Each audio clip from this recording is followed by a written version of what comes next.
They grabbed her by both arms. Two security officers, big men, badges gleaming, hauled Emily Foster through the emergency corridor of Ravenbrook Medical Center like she was a problem to be thrown out with the trash. Patients stared from gurneys. A child pressed her face against a curtain. Nobody moved. Nobody said a word. Emily didn't fight them.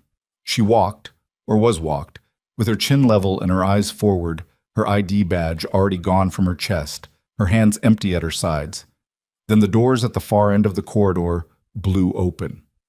4 black SUVs had pulled onto the hospital's emergency ramp, engines cutting out in sequence.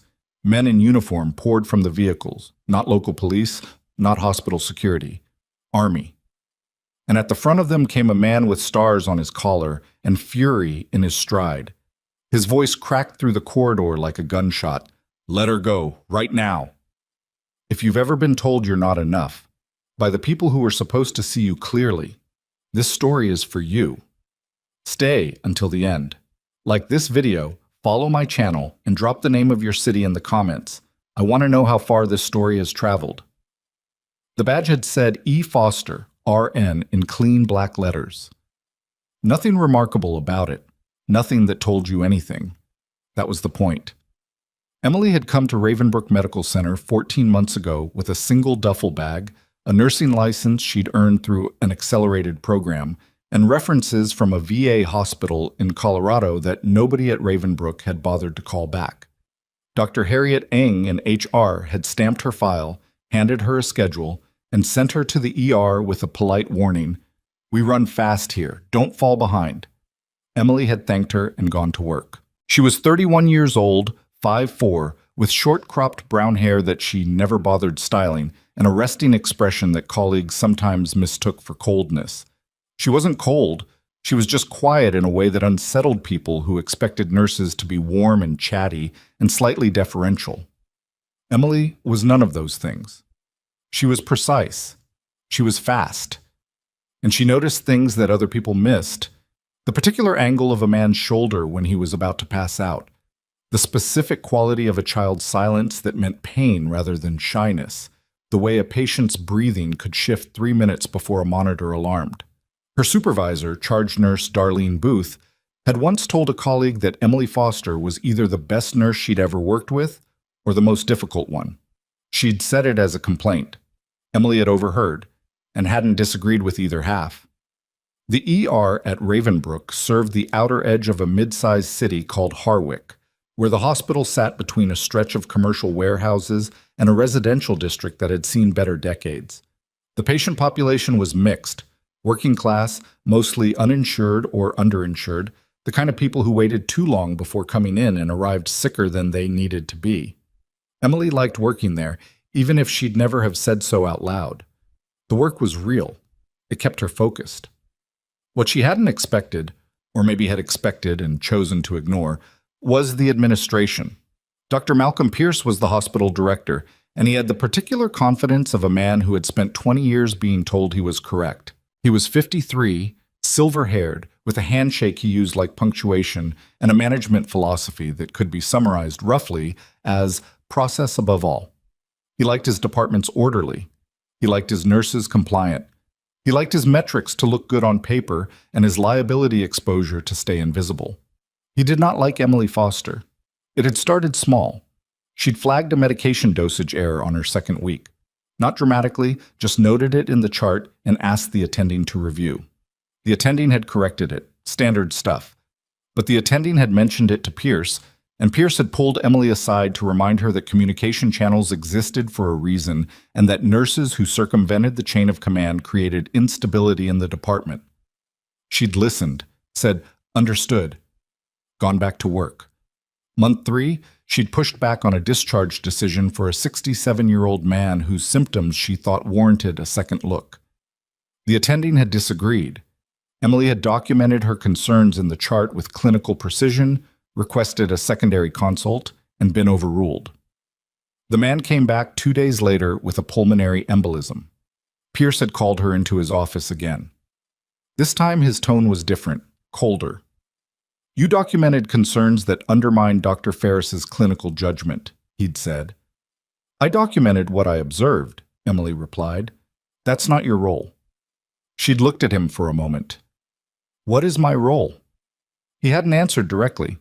He'd talked for another 4 minutes about professional hierarchy and institutional trust and the importance of nurses understanding the limits of their scope. When he finished, Emily thanked him for his time and left. She didn't apologize. After that, Pierce had started showing up in her section during rounds. Not conspicuously. He was too careful for that. But often enough that she noticed. He'd review her charts with a thoroughness he didn't apply to anyone else. He'd ask pointed questions, and she'd answer them. He'd leave without comment. The other nurses saw it. They said nothing to Pierce, and most said nothing to Emily, though Darlene Booth had pulled her aside once and said quietly, "He's building a file on you." "I know," Emily had said. "You could ease up a little. Just dial it back." Emily had thought about it, genuinely thought about it. Then she'd said, "I can't do that." Darlene had looked at her like she was either very brave or very stupid, and had walked away shaking her head. The morning it fell apart started like most mornings in Ravenbrook's ER, at a controlled simmer. Emily arrived at 5:48 a.m. for a 6 a.m. shift.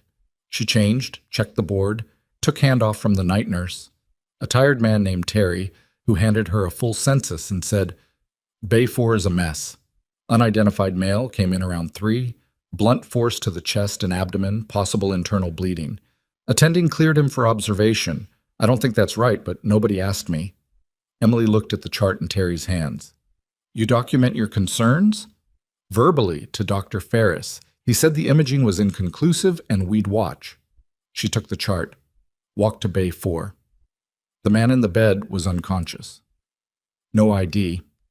He'd been brought in by 2 men who had given false names to the intake desk and disappeared. His clothing had been cut away. Dark tactical pants, a compression undershirt, no jewelry, no phone, nothing in his pockets. He was maybe 40, well-built, with the kind of physical conditioning that didn't come from a gym membership. There were 2 lacerations on his left forearm, with a distinctive pattern Emily recognized without letting herself think too hard about why she recognized it. His color was wrong.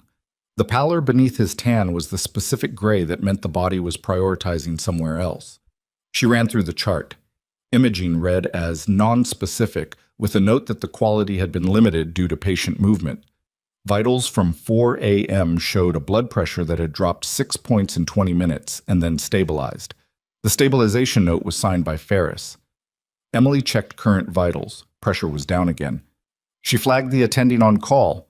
Not Ferris, he'd gone off shift. A younger doctor named Dr. Voss, who came over chewing the end of a pen and looking at his phone. "Bay 4, Emily said. "He needs repeat imaging and surgical consult. BP trending down." Voss glanced at the readout. "It's within acceptable range." It dropped 8 points since the last check. His abdomen is guarded on palpation. He has delayed capillary refill. Ferris cleared him for observation. Ferris cleared him 3 hours ago. His presentation has changed. Voss looked at her with the expression of a man who was already calculating how much energy this conversation was going to cost him. "I'll note it and reassess in an hour." He might not have an hour. "That's my call to make." Emily looked at him. She said evenly, "I'm going to put my concern in the chart." "You can do whatever you want," Voss said, and walked away. She documented. Clear, clinical, time-stamped. Requested surgical consult through proper channels. Checked the man's vitals again 15 minutes later. Pressure had dropped another 4 points. She paged the surgical resident on call. He called back 9 minutes later, said he'd come down when he had a break. She said it was urgent. He said he understood and would come when he could. She was standing at the Bay 4 curtain, taking the man's pulse manually because she trusted her fingers more than the cuff at this particular moment, when Dr. Pierce appeared. He was in a suit, earlier than his usual arrival, which meant something had already reached his desk. He looked at Emily, then at the patient, then at the chart she'd been annotating. "Nurse Foster." "Dr. Pierce, I've received 2 separate messages this morning suggesting you're creating problems in the department."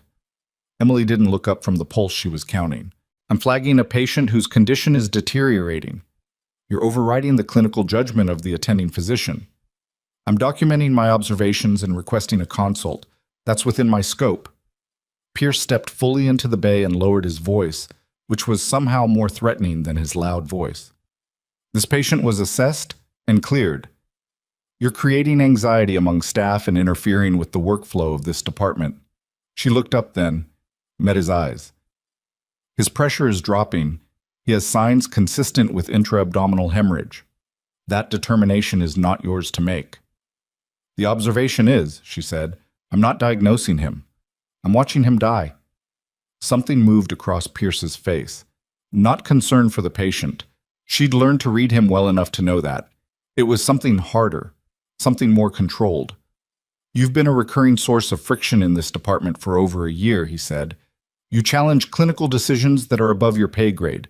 You undermine attending authority, and you have a pattern of escalating to conflict when simple compliance would resolve things.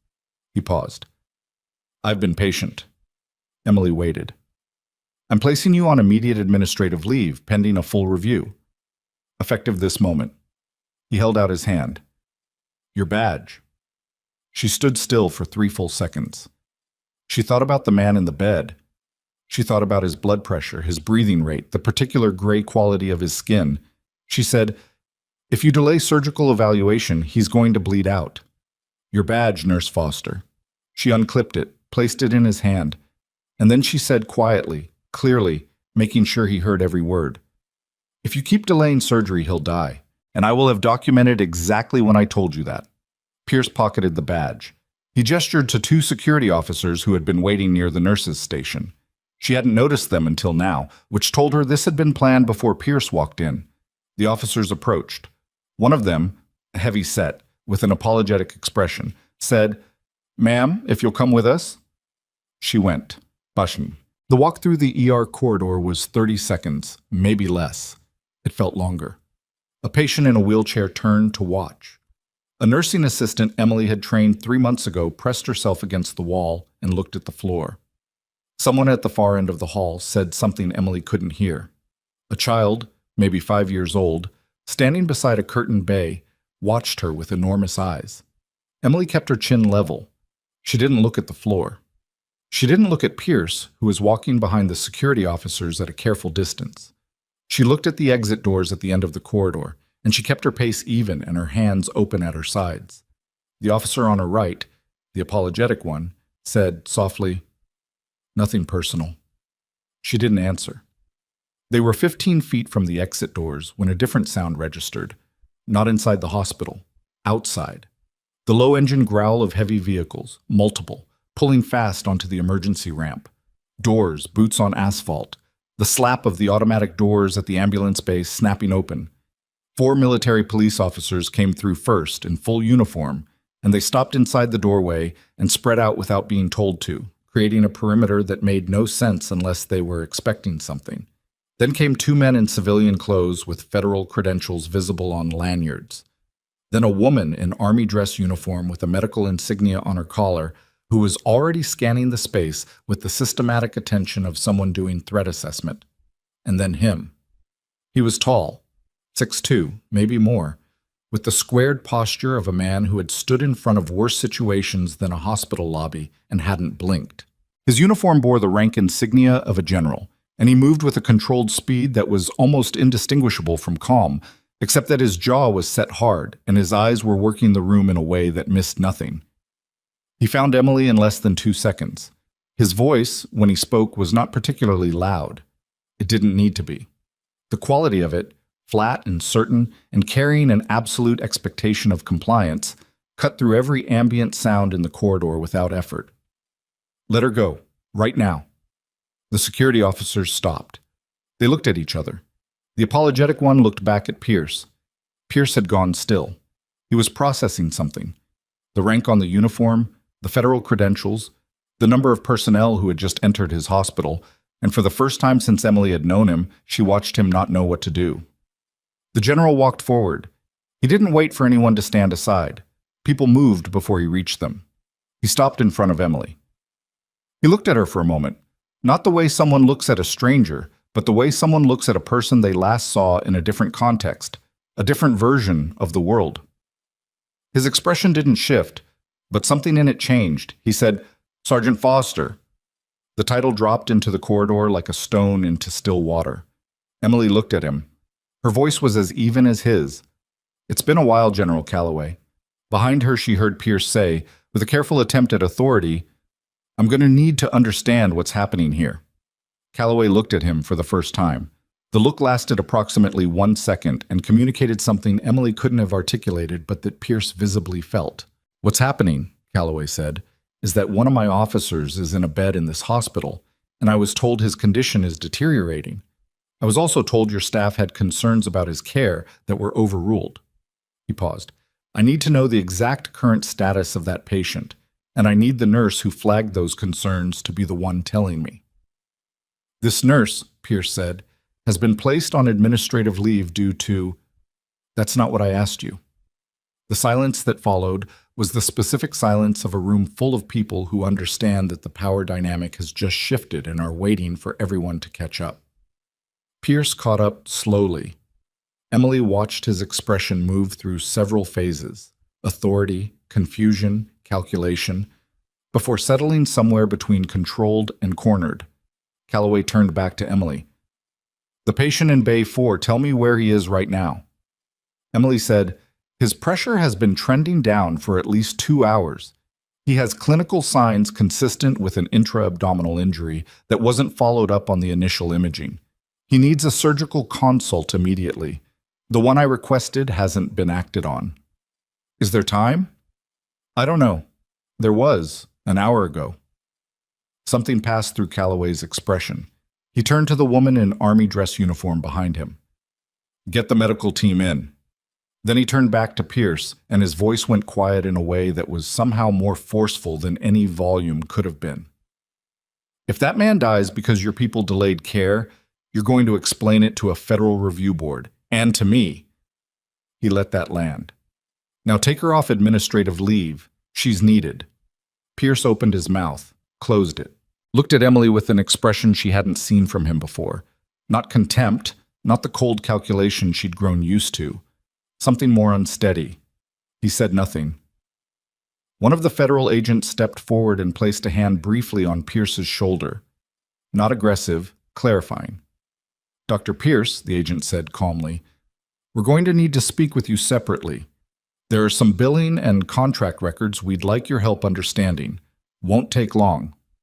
The color left Pierce's face. Emily watched it happen. Then she turned and walked back toward Bay 4 without being told to.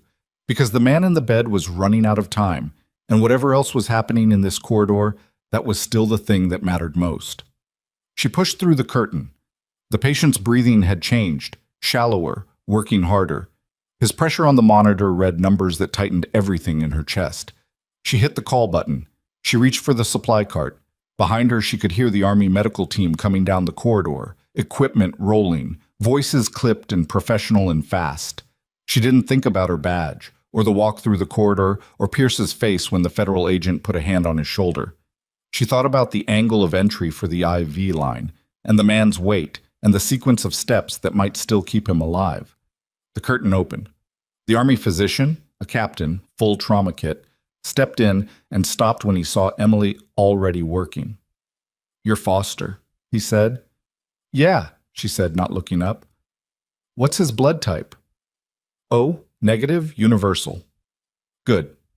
She reached past him for the second IV port. "We're going to need 2 units minimum, and someone get me the surgical resident who was supposed to come down an hour ago. Tell him it's not optional anymore." The captain looked at her for half a second, then he moved. And down the hall, in a corridor full of military police and federal agents and stunned hospital staff who were only beginning to understand what had walked into their building, Dr. Malcolm Pierce stood very still while 2 agents in civilian clothes began asking him questions he did not want to answer. The badge in his pocket, Emily's badge, pressed against his palm, small and rectangular and heavier than it had any reason to be. The monitors in Bay 4 alarmed. Emily moved faster. The alarm was a single sustained tone, not the intermittent warning beep that meant pay attention, but the flat, continuous shriek that meant now or never. Emily's hands were already moving before the sound fully registered. She had the second IV line secured in 12 seconds, not because she was rushing. Rushing was how you blew a vein, but because her hands had done this enough times that they didn't need her brain to supervise. She called the drip rate to the army captain, Reyes, his name tag read, and he adjusted the bag without being asked twice. The surgical resident, Yoon, came through the curtain 40 seconds later, looking like a man who'd been told the building was on fire and had run the wrong direction first. "What do we have?" Yoon said, slightly breathless. "Blunt abdominal trauma, likely splenic or hepatic laceration. Pressure's been trending for 2 hours and nobody acted on it." Emily didn't look at him. "He needs the OR, now." Yoon looked at the monitor, then at the patient. Something shifted in his expression. The clinical equivalent of "oh." "I saw the consult request. I thought Ferris went off shift." The request sat. She met his eyes for exactly long enough to make the point. "He's yours now." Yoon moved. He called it in himself. Or 2 stat, blood products already confirmed through Reyes. And Emily kept her focus on the man in the bed, watching the small things, the movement of his chest, the color at his fingernail beds, the way his body was doing quiet, desperate arithmetic, trading from one system to pay another. She didn't know his name. That bothered her more than she expected. The OR team arrived with a gurney 4 minutes later. Emily stepped back. Not out of the bay. She stayed close until the patient cleared the curtain. But she let them take him. That was the job. You fought for the handoff, then you handed off. Reyes stood beside her as the gurney moved down the hall. He was watching the same thing she was. "You worked trauma before?" he asked. "Some," she said. He glanced at her sideways. He'd clearly been briefed on enough to know the answer to his own question, but he didn't push it. "He was lucky you were here." "He was unlucky that the system failed him first," Emily said. "The luck part barely covers it." Reyes didn't argue. He just nodded, slowly, in the way of a man who'd seen enough to know she wasn't wrong. Outside Bay 4, the ER had become something else entirely. The regular staff, nurses, techs, orderlies, had clustered in the spaces between work, doing their jobs but watching everything. The military police officers had positioned themselves near the entrances without blocking them, which was its own kind of statement. The 2 federal agents were in an administrative corridor with Pierce, and though the door was closed, Pierce's voice had been audible twice in the last 10 minutes. Not the words, just the tone. A controlled sound that was trying to stay controlled and not entirely succeeding. General Calloway stood near the nurses' station. He hadn't sat down. Emily doubted he sat in situations like this. He had the posture of a man whose default mode was standing and ready. He watched her come out of Bay 4 with an expression that was hard to read because it contained too many things at once. Relief, something older and more complicated, and a professional assessment he was running whether he wanted to or not. "Or?" he asked. "Just went up. Yoon is good. If the damage isn't too extensive—" She stopped. "I can't make you a promise on that." "I'm not asking for one." He paused. "How long has Pierce been running this department?" "He's director of the whole hospital. Been here 7 years based on what I've heard." Calloway absorbed that. "And the culture? The way decisions get made here, that's been consistent?" She looked at him. "Why?" "Because I'm trying to understand how a nurse flags a deteriorating patient twice in writing and the system produces no response." His voice was flat. No heat in it, which somehow made it worse. "That's not one bad doctor making a bad call. That's a structure that enables it."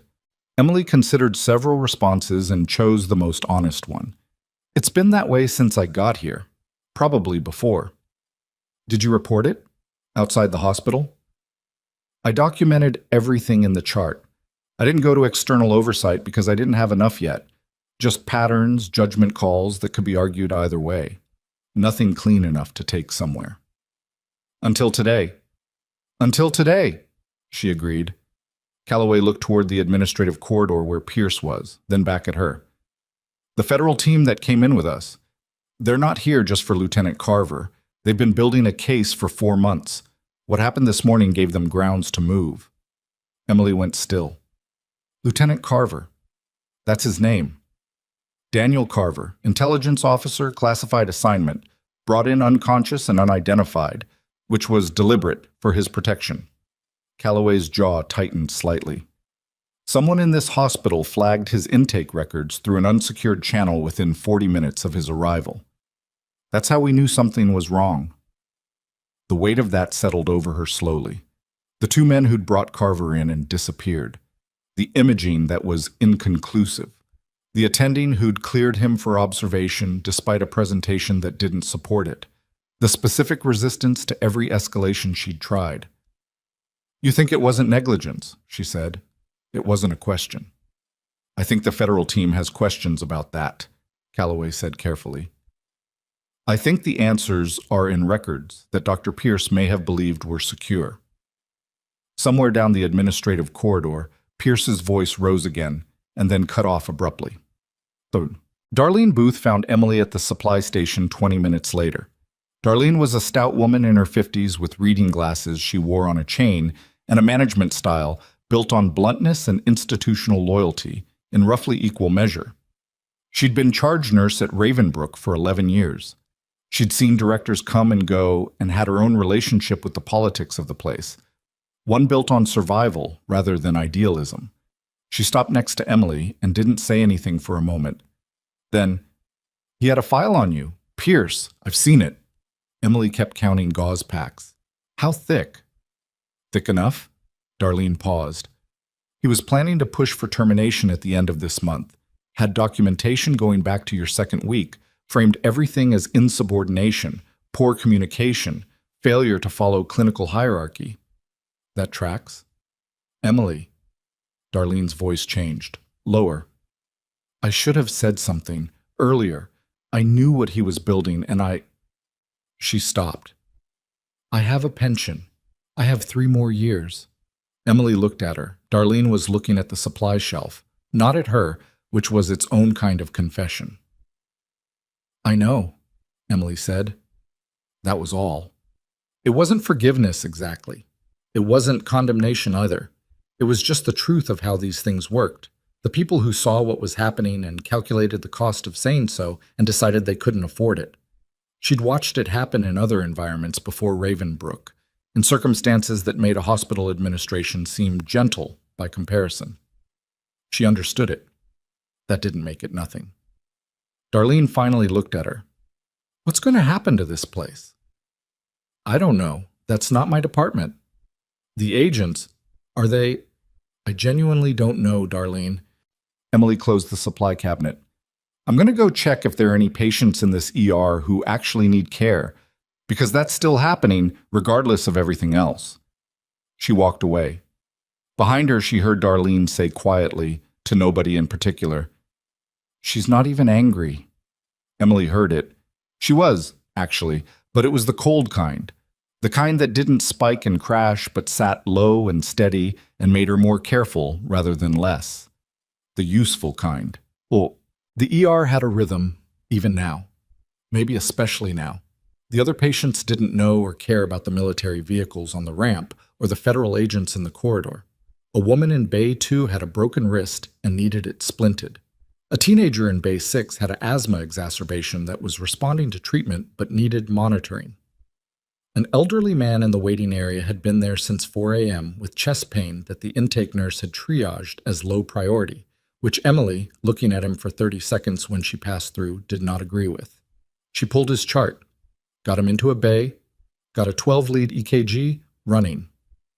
The tech who ran it, a young woman named Priya, who'd been at Ravenbrook 8 months, looked at the readout and then at Emily with an expression that mixed professional alarm with the particular anxiety of someone who was new enough to not be sure of her own read. "Is that—" Priya started. "Yeah," Emily said. "Get the attending, not Voss. Find whoever's senior right now." Priya went. Emily stayed with the man. His name was Harold. He had a wife who was out in the waiting room and a daughter in Phoenix, he kept mentioning. And she talked to him in the low, steady way she'd learned worked better than silence, keeping his breathing even, keeping him from the particular panic that could turn a treatable cardiac event into something worse. "Am I going to be okay?"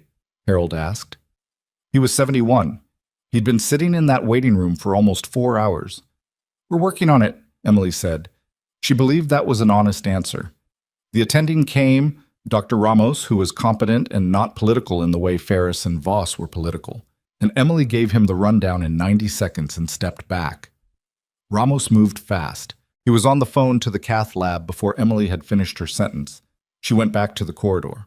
Calloway was still there. He was on his own phone now, standing near the far wall, speaking quietly. He caught her eye across the distance and held up one finger. 1 minute, and she nodded and leaned against the nurse's station and waited. Around her, the ER kept doing what ERs do. Slow disaster management, 12 things going wrong at different speeds, a constant low-level triage of which crisis got attention first. The military presence had shifted the texture of the place, but not stopped it. People were still working. The work kept going. Calloway finished his call, crossed to her. "Carver's in surgery," he said. "They found a splenic laceration, significant blood loss." He paused. "The surgeon says the delay didn't help." Emily absorbed that. "But he's survivable?" "For now, they're optimistic." Another pause. "Cautiously." She nodded. She didn't let herself feel anything about that yet. Later. "I need to ask you something," Calloway said. His voice had changed, still professional, but something more personal had come into it. "And you can tell me it's none of my business." "Okay." "Why nursing, after—" He didn't finish the sentence. He didn't need to. After everything, was what he meant. After what she'd been, what she'd trained as, what she'd done in environments that made Ravenbrook's worst day look like a scheduling problem. Emily thought about how to answer honestly without making it into a speech. "I wanted to do the same work," she said, "without the context." He looked at her. "The context being?" "Everything that came with the other version of it." She paused. "I was good at the job over there, but the job over there required things I wasn't sure I could keep requiring of myself." Calloway was quiet for a moment. He wasn't judging it. She could tell that much. He was just taking it in, the way he seemed to take most things, completely, without rushing to a response. "Pierce's file on you," he said eventually. "The one his HR team built. I've been told it's thorough." Darlene mentioned it. "What it doesn't contain," Calloway said, "is anything from before your nursing license." He looked at her steadily. "Because that record is classified. And I've made sure it stays that way, even with federal involvement in this investigation." A beat. "But some of the agents are going to want to speak with you about what you observed this morning, about Carver's intake and the decisions that were made around it." "I'll tell them what I know." "Which is considerable." "Which is what I observed," she corrected. "I'm not an investigator." "No," Calloway said. "You're better than that. Investigators work from evidence that already exists. You see things before they become evidence." She didn't know what to say to that, so she said nothing. It wasn't false modesty. She just didn't have a good response to being accurately described. Down the hall, the door to the administrative corridor opened.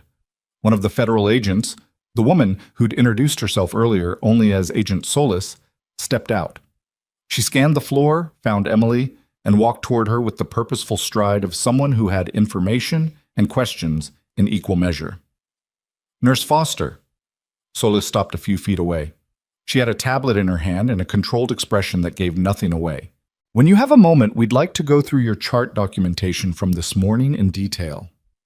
"Now works," Emily said. Solis nodded.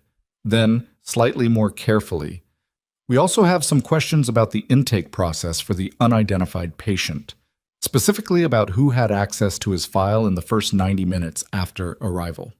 Emily looked at her. "You think someone in this hospital knew who he was?" Solis didn't confirm it. She didn't deny it. She said, "We'd like to talk through the timeline." From somewhere deeper in the administrative wing, a door opened again. Pierce's voice, controlled, measured, the voice he used when he was performing calm, carried out into the hallway. "I want my attorney present before any further—" The door closed again. Quiet. Emily looked at Solis, then at Calloway, then back at the administrative corridor. "How bad is it?" she asked. Not fishing, genuinely trying to calibrate. Solis and Calloway exchanged a look that lasted less than a second. Calloway said, "We'll know more once they get into the financial records." Solis said, Let's just say Dr. Pierce has had a complicated relationship with the hospital's emergency procurement contracts for the past 3 years.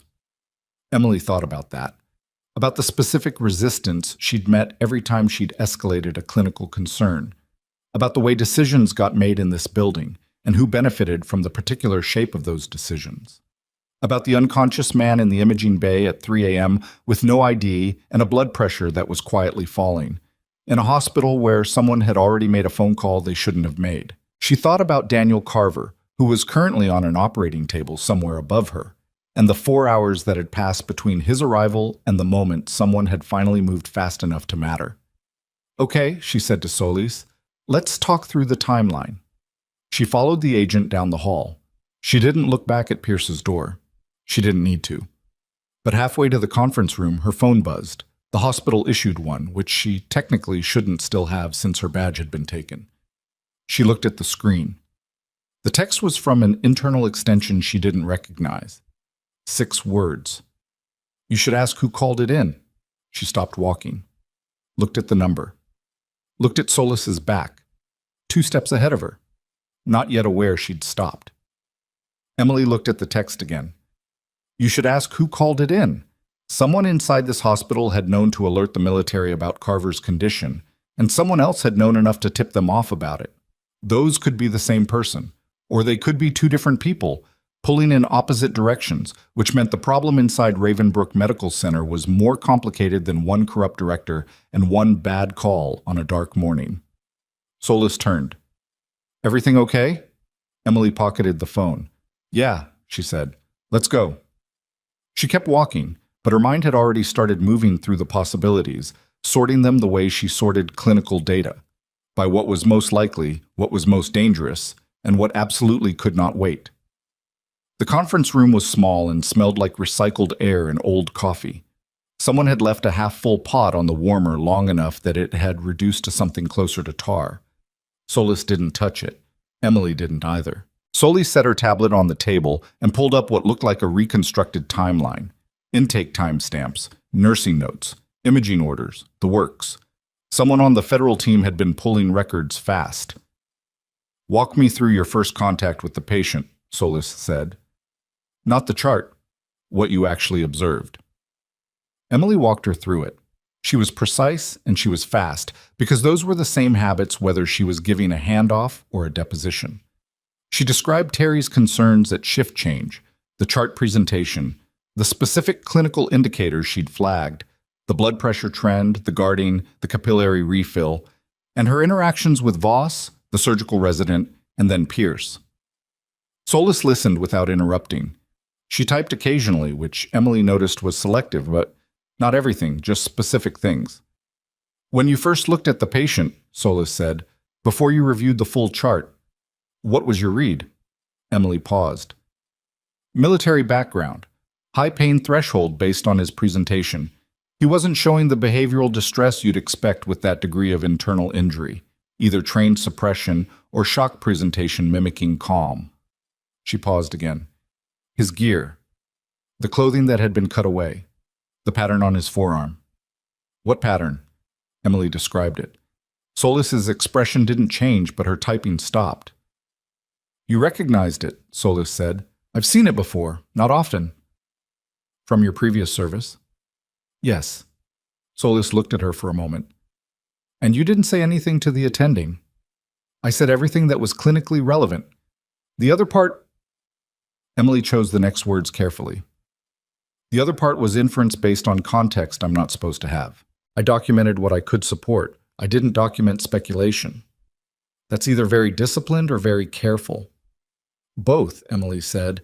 "They're not different things." Solis almost smiled, didn't quite. "The text you received in the hallway. Show me."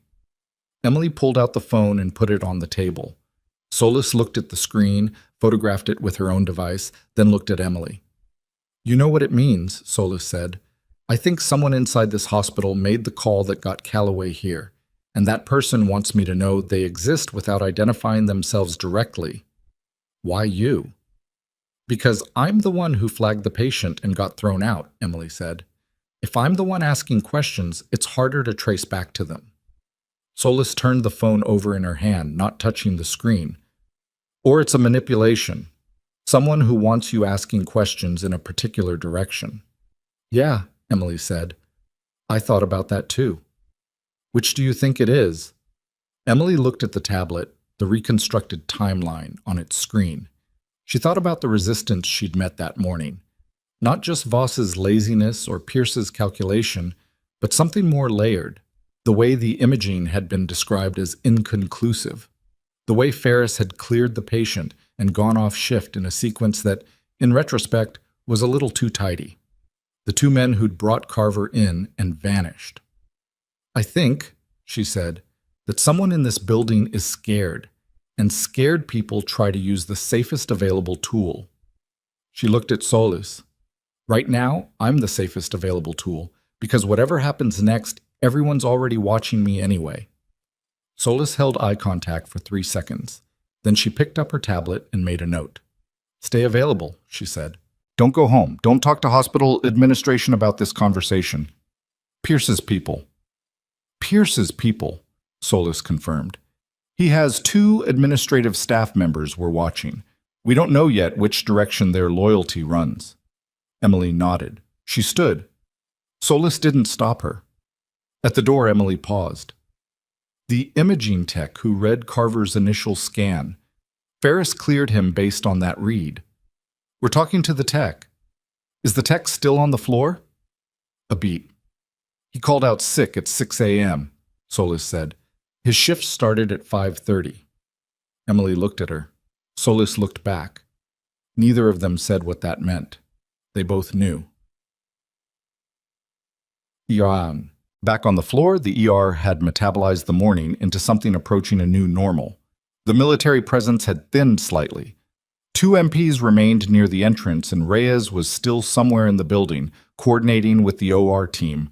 But the initial shock had settled into a low-frequency hum of unease that ran underneath everything. Nurses talked less than usual. Attendings moved through their patient bays with a purposefulness that was partly clinical and partly don't look like you're watching. Emily went back to work. Not because there was nothing else to do.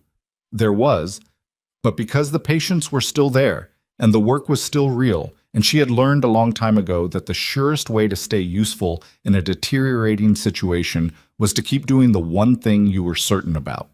She checked on Harold, the cardiac patient, who had gone up to the cath lab and was stable, and had sent down a message through a tech that amounted to a thank you. She finished the documentation on the asthmatic teenager. She caught a medication order that had been entered with the wrong weight conversion and flagged it without making a production of it. Priya, the tech, came to find her around 9:15. She looked like she'd been working up to something. I heard what happened this morning, Priya said. With Pierce and the... She gestured vaguely at the space where the military personnel had been.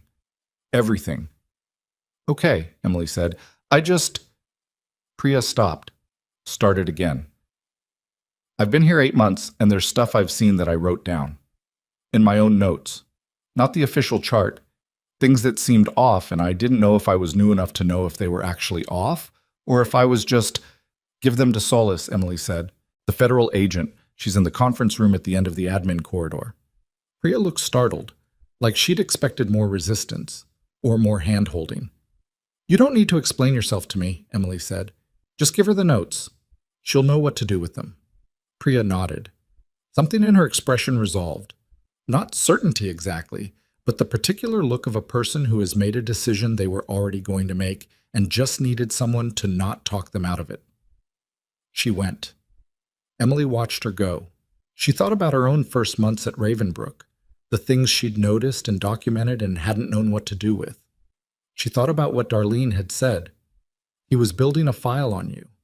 And she thought about what nobody had said yet, which was, what exactly had Pierce been protecting, and for how long, and who else was involved? Because the procurement contract Solis had mentioned, that was money. That was a supply chain, vendors, approvals. Someone signing things they shouldn't sign. That wasn't one man. That was never one man. She was at the nurse's station, catching up on charting that had fallen behind in the chaos of the morning, when Calloway found her again. He sat down in the chair across from her, actually sat, which surprised her, and put a folder on the desk between them. Not a military folder. A Ravenbrook Medical Center folder. The institutional green kind with the hospital logo embossed on the cover. "Surgical team update," he said. "Carver's out of the critical phase. They got the bleeding controlled. He's going to need recovery time, but the surgeon's word was optimistic." He paused. "Real optimistic. Not the hedged kind." Emily let out a breath. Slow, measured, not dramatic. "Good. Yeah." He looked at the folder. "I want to tell you something, and I want you to hear it as information, not as me trying to influence what you do next." She waited. "There are people above my clearance level who are going to want to talk to you," he said, "about Carver, about the mission he was on before he ended up here, about what you might have inferred from his presentation." He kept his voice level. "I can't tell you what to say or what not to say, but I want you to know they're coming, so it's not a surprise." "How far above your clearance level?" "Far enough that I found out about it 20 minutes ago," he said, which answered the question without answering it. Emily looked at the folder. "What's in there?" "Pierce's HR file on you. The agents pulled it as part of the record sweep." He slid it toward her. "You're allowed to look at it. I checked." She didn't open it immediately. She looked at it. 14 months of someone building a paper case against her, which she'd known about in the abstract but had never actually seen documented. There was something strange about it. Not painful, exactly. More like looking at a map of a place you'd lived in and seeing all the roads labeled for the first time. She opened it. The file was 43 pages. She didn't read every word. She skimmed with the efficiency of someone who knew how to extract signal from volume. Incident reports, mostly. Each one written in the careful administrative language that made subjective complaints sound objective. Failure to follow established protocol. Demonstrated pattern of unilateral clinical judgment. Communication style creates friction with attending staff. And beneath the language, the specific incidents she recognized. The medication flag on week 2, the discharge concern on month 3, a dozen smaller moments that she'd lived through and moved past, and apparently Pierce had cataloged with the patience of someone who knew exactly what he was building and why. The last entry was dated 4 days ago. Recommend termination effective end of month. Pattern of behavior represents ongoing institutional liability. Recommend exit interview be conducted by HR only, not department supervisors, to minimize escalation risk. Emily closed the folder, set it flat on the desk. "He was going to cut me loose before I could create a problem," she said. "That's how it reads," Calloway said, "because I was getting close to something. Or he thought I was." She thought about that. "Or someone told him I was." Calloway's expression shifted slightly. Not surprise, more like confirmation of something he'd already been thinking. "Say more." "The text I got said, 'Ask who called it in.' I've been assuming that means who alerted the military about Carver, but it might mean who called Pierce." She looked at Calloway.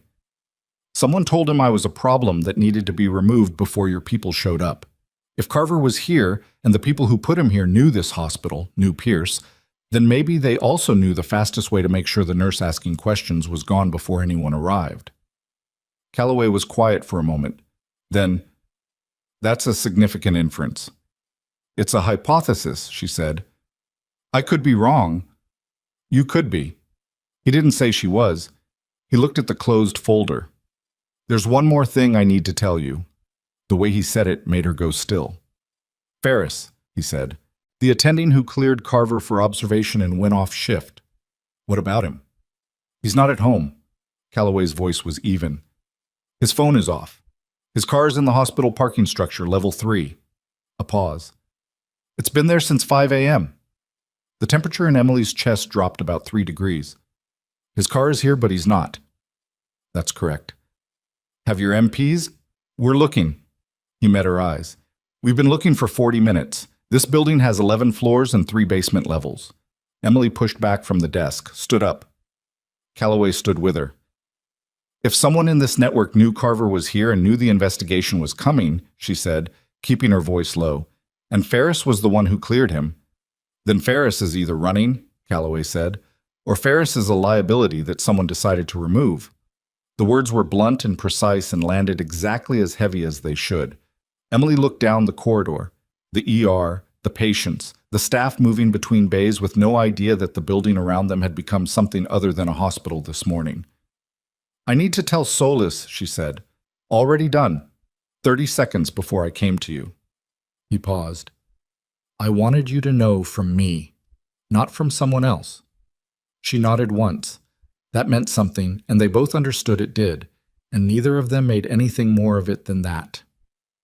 The search for Ferris took 47 minutes and found him on the second basement level, in the long-term storage corridor behind the central records vault, sitting on the floor with his back against a shelf of archived patient files, and his phone in his hand, and a look on his face that Emily, who had found him because she'd thought about where a man would go if he was trying to disappear inside a building he knew, had seen before. Not guilt, exactly. Closer to the specific exhaustion of someone who had been carrying something heavy for a long time and was no longer sure they could keep standing under it. He looked up when she came around the corner. Behind her, at a distance she'd asked him to keep, was one of Calloway's MPs, far enough to give the moment space, close enough to matter if it needed to. Ferris looked at her. He was 50, maybe, with the kind of face that had once been composed and had spent the last several hours losing that quality. His white coat was still on. He hadn't even changed out of it before coming down here. "I was going to leave," he said. "I had the keys out. Then I couldn't make myself go to the car." Emily sat down on the floor across from him, which she could tell he hadn't expected. "Why not?" "Because it wouldn't—" He stopped. "It doesn't actually solve anything, does it? Going." "No," she said. "It doesn't." He looked at his phone. "Pierce called me at 5:10 a.m. before my shift ended. He told me the patient in Bay 4 was going to be transferred to a private facility and that I should close out the chart as a non-emergent observation case." He paused. "I didn't ask questions. Another pause. "I've not asked questions about things like that before. There's always a reason. Pierce always has a reason. What kind of things like that?" Ferris looked at her. For a moment she could see him calculating. How much? How far? Whether it mattered now to hold any of it back. He didn't hold it back. He started talking, and once he started, he went in order methodically, like a man who had rehearsed this in his head enough times that the sequence was fixed. It started 18 months ago, a contract dispute with a medical supply vendor that had been resolved in a way Ferris hadn't understood at the time. It moved through 3 billing irregularities he'd been asked to sign off on. 2 patient transfers to private facilities that had seemed unusual and that he'd later understood were unusual. It moved through a system of quiet incentives, not cash, nothing that direct, but preferential scheduling, a research funding approval that had been stuck for months and suddenly wasn't, the particular reward structure of a man with institutional power who knew how to make things easier for people who cooperated and harder for people who didn't. Emily listened. She didn't interrupt. She let him go at his own pace, because this was the kind of testimony that stopped if you pushed it, and because the MP behind her was recording on a body cam, and she didn't want to derail it. When he finished, the corridor was very quiet. "I knew something was wrong with the patient," Ferris said. "This morning. I knew. And I filed it as observation because Pierce told me to, and because I've been making that calculation for a year and a half, and this time," his voice broke slightly, "recovered. This time, someone was actually going to die from it." "He didn't," Emily said. "He's out of surgery." Ferris looked at her. Something moved through his expression that she couldn't fully classify. Relief and shame in a combination that wasn't clean or simple. "I want to talk to the investigators," he said. "I know. I should have done it a long time ago." Emily didn't tell him it was okay. It wasn't okay, and he knew that. And false comfort at this particular moment would have been its own kind of cruelty. What she said was, "Do it now. That still counts for something." She helped him up. She walked him back up to the main floor, the MP behind them, and she found Solis and handed Ferris over with 3 sentences of context. And she watched Solis take him into the conference room with the careful efficiency of someone who had been waiting for exactly this. Then she walked back to the ER. Because Harold was being discharged, and his wife was here, and someone needed to go over the discharge instructions with them. And that was still real. That was still the job. And she was still the one who knew the case. She was explaining anticoagulation protocols to Harold's wife, a small, sharp-eyed woman named Bet, who asked better questions than most attendings, when Reyes appeared in the doorway of the bay and waited. Emily finished with Bet, walked out. "Or called down," Reyes said.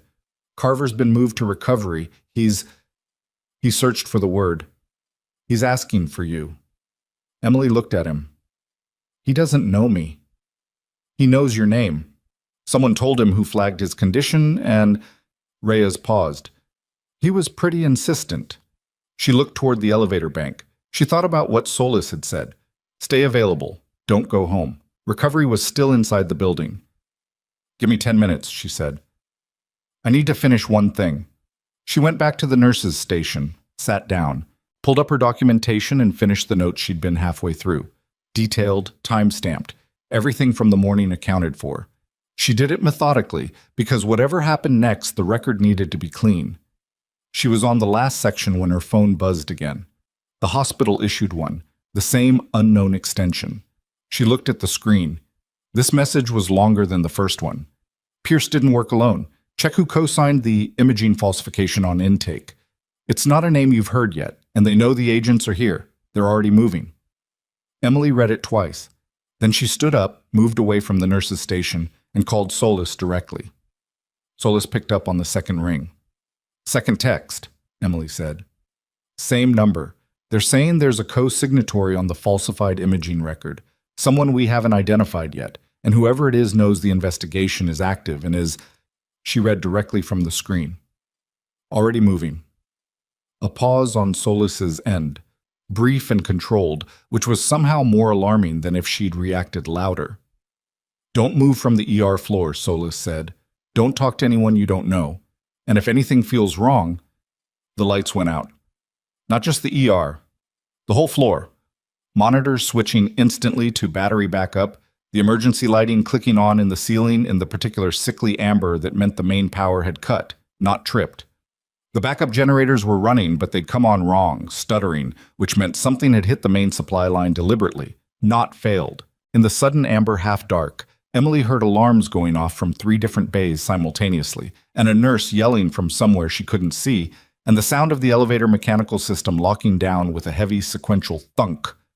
And then she heard something else, closer, in the corridor outside the ER, moving fast, not running but close to it. Footsteps that had the particular cadence of someone who knew where they were going.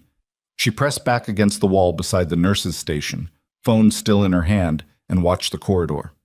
The figure that came through the stairwell door at the end of the hall was in scrubs. Hospital issued. Nothing remarkable about the clothing. But the way the person moved was wrong. Too fast, too directed. Not the movement of staff responding to a power failure, but of someone using a power failure. And they were heading directly for the administrative corridor, directly for the conference room where Solis was, where Ferris was, where the evidence was. Emily took 1 second. Just one. Then she moved. She didn't run. Running attracted attention, made noise, removed the element of surprise that was currently the only advantage she had. She moved fast but controlled, the way she'd learned to move in spaces where noise had consequences. Heel to toe, weight distributed, arms loose. The figure in scrubs was maybe 40 feet ahead of her, moving through the amber emergency lighting toward the administrative corridor. Male, medium build, moving with the contained urgency of someone on a clock. He hadn't looked back. He didn't know she was there. She got to 20 feet and kept closing, 15 feet. She could see the access badge clipped to his chest, hospital issued, standard format, but the photo was wrong. She couldn't read it at this distance, but the coloring was off. Ravenbrook badges had a blue stripe. This one was green. Green was the color coding for the private facility across town, a place called Caldwell Medical Group, which she knew only because one of the night nurses had mentioned once that her sister worked there. 10 feet. He reached the administrative corridor door, swiped a card. She heard the electronic beep, which was running on battery backup, and pushed through. She caught the door before it closed. Inside, the corridor was narrower, the emergency lighting sparser. The conference room was at the far end, 40 feet down. The door was closed. The figure was moving toward it with his right hand inside the front pocket of his scrub top, which told her something she needed to know. She said, loudly and clearly, "Stop! Federal investigation in progress. She had no authority to say that. She had no badge, no credentials, nothing except a dead certainty that the words would make him hesitate for exactly long enough. He hesitated. He turned, and in the half second before he made whatever decision he was about to make, the conference room door opened. Solis came out fast, her credentials already out, the MP who'd been stationed near the entrance coming from the other direction at a run, and the figure in scrubs looked from Solis to the MP to Emily behind him and made the calculation that most people make when the geometry stops working in their favor. He stopped moving. "Hands," Solis said. Flat, certain, the word that meant there was no further conversation to be had about the situation. He put his hands up. His right hand came out of the pocket empty, which Emily noted, and then the MP had him against the wall, and Solis was already on her radio, and Emily was close enough now to read the badge. The name on the badge was Dr. Alan Venn. The photo matched the face. She didn't know the name. That was what the text had said. "It's not a name you've heard yet." She stepped back. Let the process work. The MP had Venn secured and was talking into his radio in the clipped shorthand of someone following a protocol, and Solis was on her phone. And in the corridor behind Emily, she could hear the ER responding to the power failure. Voices, equipment alarms, the particular organized chaos of a medical floor running on backup systems. She looked at Venn. He was looking at the floor. Mid-50s, unremarkable face, the kind of person who occupied rooms without being noticed in them. His hands were steady, which told her either he was trained or he was in shock. She'd have guessed the latter, based on the way his jaw was set, tight, forward, the body language of a man who had just watched his contingency plan fail. Solis finished her call. She looked at Emily. "How did you know?" "Badge color," Emily said, "and the way he moved. Staff don't move like that during a power failure. They move toward patients. He moved toward this room." Solis looked at her for a moment. "You said you're not an investigator." "I'm not," Emily said. "I'm just someone who pays attention." The power came back on 7 minutes later. Not all at once. It flickered, held, then stabilized, the fluorescent overheads buzzing back to life section by section until the building was itself again. The explanation from facilities management, delivered to Solis in writing 20 minutes after the fact, was that the main distribution panel in the sub-basement had been manually switched to isolation mode. Not a malfunction, a switch that someone had physically turned. The camera covering the sub-basement electrical room showed a gap. 22 minutes of footage replaced with a looped still image that was good enough to fool a casual monitor check but fell apart under any scrutiny. Someone had accessed the camera system remotely from an IP address that Solis's technical team traced to a workstation in the hospital's radiology suite, which was, they noted, where Dr. Alan Venn worked. Chief of Radiology, 14 years at Ravenbrook, co-chair of the hospital's Equipment Procurement Committee. Emily looked at that title when Reyes showed her the organizational chart and felt the particular cold clarity of a thing that had been in front of her the whole time assembling into legibility. Procurement Committee. Pierce ran it. Venn co-chaired it. The contracts Solis had described, multi-million-dollar equipment contracts, emergency supply agreements, the financial framework that had been quietly and systematically corrupted over years, had signatures from both men on every major document. Pierce's name at the top. Venn's name as co-signatory, always there, always second, never the face of anything. The imaging falsification on Carver's intake scan. That had been Venn's department. Venn's equipment. Venn's people. Reading films under protocols Venn had written. She sat with Reyes in a break room on the second floor that nobody was using and drank bad coffee from the machine and said, "How long have the agents known about him?" "They had his name flagged as a person of interest," Reyes said. "They didn't have anything actionable until his badge hit that corridor door. So he walked himself into it." "Pretty much." Reyes turned his coffee cup in his hands. "The text you got. The one that warned you he was moving. We traced the extension." Emily looked at him. "Imaging technician," he said. "Name's Bowman. Rachel Bowman. She was Venn's direct report for 6 years, and she's been documenting irregularities for the last 8 months. He paused. "She's the one who contacted us 4 months ago. She's why the investigation exists." Emily absorbed that. She texted me through an internal line. That's not exactly covert. She's a tech, not an intelligence officer. She was scared, and she was improvising. Reyes set down his cup. She saw Ven leave the radiology suite heading in the wrong direction when the power went out, and she grabbed the nearest phone and did the only thing she could think of. Emily thought about the woman, a person she'd never met, who'd been inside this building carrying something dangerous and heavy for 8 months, who'd chosen to spend the moment when everything collapsed, sending a warning to a nurse she didn't know because it was the fastest available option. "Is she okay?" Emily asked. "She's in a room upstairs with 2 of our agents," Reyes said. "She's not okay in the sense of being calm and comfortable, but she's safe." Emily nodded. She looked at her coffee. It tasted like hot water with a grudge. "Carver," she said, you said he was asking for me." "Still is, from what I hear." But Reyes paused. "You don't have to go." "I know." She went anyway. Not because of obligation. She'd done her part with Carver when it counted, and she didn't need a thank you to make that real. But she wanted to see him awake. She wanted to confirm for herself the thing the monitor said was true, which was a habit she'd never been able to break. The recovery room was on the 4th floor, quieter than the ER in the specific way of a space where the crisis had already happened, and what remained was the slow work of repair. Carver was in the 3rd bay, curtain half open, hooked to a monitoring array that read stable and trending in the right direction. He was awake, barely, the kind of post-anesthesia consciousness that was present but operating at reduced speed, eyes tracking but the rest of the face working on a delay. He was bigger than she'd realized.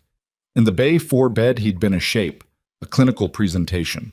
Upright and breathing with his eyes open, he was a person, broad through the shoulders, a face that had some mileage on it, 3 days of beard, and the specific pallor that came from significant blood loss and a body working hard to compensate. He looked at her when she came in. Recognition. Not personal, but the recognition of a name that had been told to him, attached now to a face. "Foster," he said. It came out a little slow, the sedation still on the edges of it. "Yeah," she said. She checked his monitor out of habit. Numbers were decent. "You're the one who—" He paused, found the word. "Flagged." "Multiple times," she said. "It took a while to stick." A ghost of something moved across his face. Not quite a smile. "I heard. I'm sorry you—" He stopped, reorganized. "That's not— I wanted to say thank you. Directly." Emily looked at him. He meant it. She could read that much through the sedation. Not the reflexive gratitude of someone who'd been told to say it, but the specific and slightly uncomfortable gratitude of a person who understood exactly what they were thanking someone for and was working out how to carry that. "You don't need to make it a thing," she said. "I know." He shifted slightly, winced, settled. "Calloway told me what happened. With Pierce. He seemed to run a quick internal calculation about what he was cleared to say. "With the situation here." Calloway talks a lot for a general. "He talks exactly the right amount," Carver said, with a precision that suggested this was an established opinion.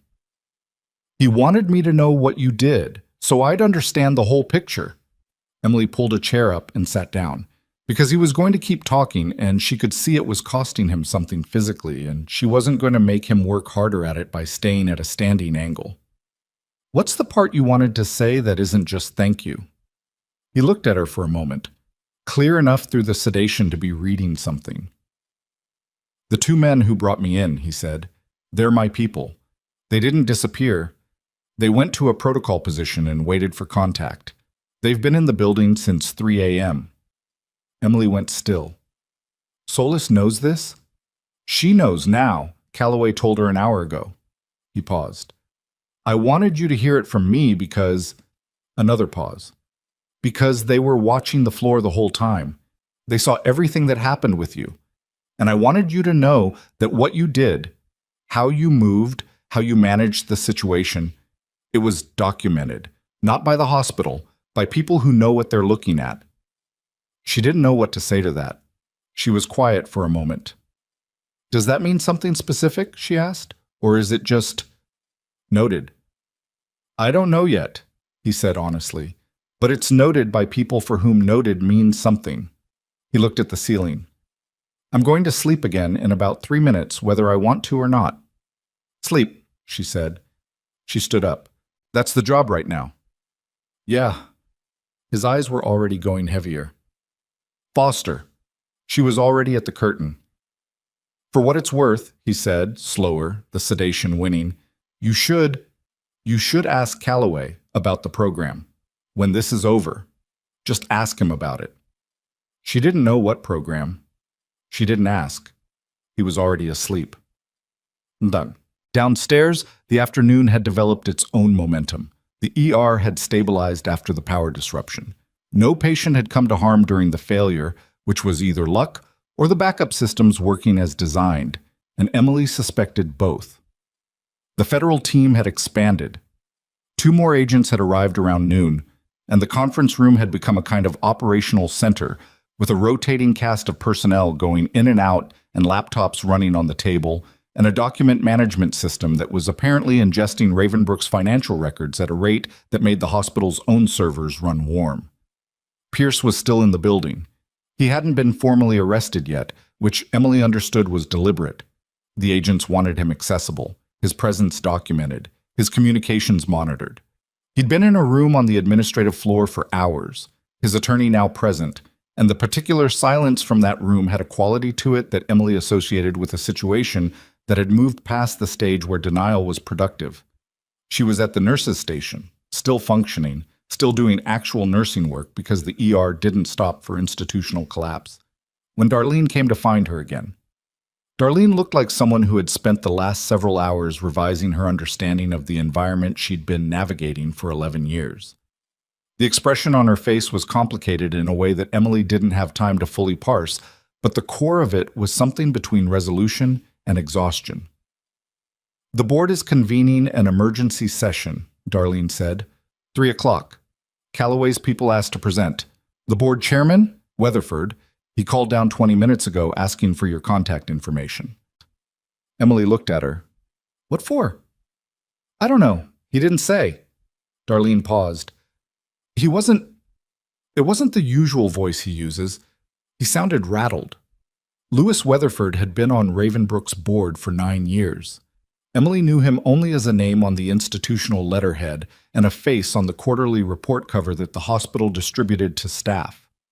He was the kind of man who existed at a remove from the actual operation of the place, above the clinical reality of it, in the level of healthcare administration where decisions were made by committee and responsibility was distributed widely enough that no individual held too much of it. She wondered how much Weatherford knew. She wondered if not enough was still a viable position for him, or if this morning had collapsed it. Tell him I'm available at 3, she said. Darlene nodded. Then, the staff, the nurses especially, there's a conversation happening. She chose the next words carefully. People are realizing that some of the things Pierce flagged you for, the times he documented your concerns as insubordination, those were the moments when you were right. People are... She stopped. People are working through what that means. Emily looked at the station, the board, the patient names and room numbers and status codes that made up the live map of the department's current reality. They should work through it however they need to, she said. I don't need it to mean anything about me specifically. I know you don't, Darlene said. That's the part they're working through. She walked away. Emily let her go and went back to the board. The board meeting was in the 6th floor conference room, the large one with the view of the parking structure and a table long enough to seat 18. Emily arrived at 2:58 and found Calloway already there, along with Solis, 2 of the other federal agents, and 5 board members including Weatherford. The remaining board seats were empty. 4 members hadn't appeared, which Solis noted on her tablet without comment. Weatherford was 70, silver-haired, with the careful posture of a man who had learned to hold himself still in difficult rooms. He looked at Emily when she came in with an expression she couldn't immediately classify. Not quite guilt, not quite relief. Something more guarded than either. The expression of a man who was waiting to understand how much he'd been standing next to something he shouldn't have been standing next to. Nurse Foster, he said, thank you for coming. Sure, she said. She sat down. Calloway ran the first part. He was precise, chronological, and entirely without editorializing. The facts of Carver's arrival, Emily's flagging of his condition, the pattern of decisions that had followed, and the timeline of the federal team's involvement. He presented it the way he probably presented everything, as a series of events with a clear sequence and a clear logic and an accountability structure that was visible once you looked at it directly. The board members were quiet through most of it. Weatherford asked 2 questions that were good questions, genuinely trying to understand the sequence, not trying to deflect it, which told Emily something about him, though she wasn't sure yet what. Then Solis took over. She was more careful by necessity, an active investigation, certain things not yet ready for a boardroom. But she covered the procurement contracts in enough detail to make the shape of it clear. The vendor relationships, the co-signatures, the billing anomalies that had been present in Ravenbrook's records for 3 years and that no internal audit had flagged, which was its own question she let sit in the room without answering it. One of the other board members, a woman named Adeze Okafor, hospital administrator background, the sharpest expression in the room, said, "How long has the federal investigation been active?" 4 months, Solis said, and the board wasn't notified. Correct. Notification would have compromised the investigation. Okafor looked at Weatherford. Weatherford looked at the table. That exchange contained a conversation that was going to happen later, in a room Emily wouldn't be in, and she suspected it was going to be lengthy and uncomfortable. Calloway cleared his throat. "There's one further matter." He looked at Emily. She looked back at him, not sure where this was going. "Nurse Foster's employment status," he said. He turned to Weatherford. "Dr. Pierce placed her on administrative leave this morning as part of what I'm going to characterize plainly as an effort to remove a clinical witness from the floor before federal personnel arrived. The leave should be rescinded immediately, and her record should reflect that her actions this morning were not only appropriate but directly contributed to patient safety and to the progress of this investigation." Weatherford looked at Emily. Yes, absolutely. Effective immediately." He paused. "And I want to say, on behalf of the board, that the treatment you experienced in this institution—" "You can say it at 3 o'clock, Calloway said. Not unkindly, but with a firmness that suggested he'd heard enough institutional apology in his career to know what it was worth, and when it was being used as a substitute for something more concrete. Right now, what Nurse Foster needs is her access restored, and her documentation of this morning placed on formal record as consistent with professional standards." Weatherford nodded. He looked slightly chastened, which Emily suspected was a useful state for him to be in. Okafor was already writing something. She passed a note to an aide who left the room. Emily's badge, or rather a new one because Pierce had pocketed the original and she doubted she'd be seeing it again, would presumably appear at some point. She thought about how strange it was that a piece of plastic with her photo on it had been the mechanism of all of it. The taking of it, the weight of its absence, and now its return, handled through a note passed across a boardroom table. Pierce came apart in stages, which was somehow worse to watch than a single collapse would have been.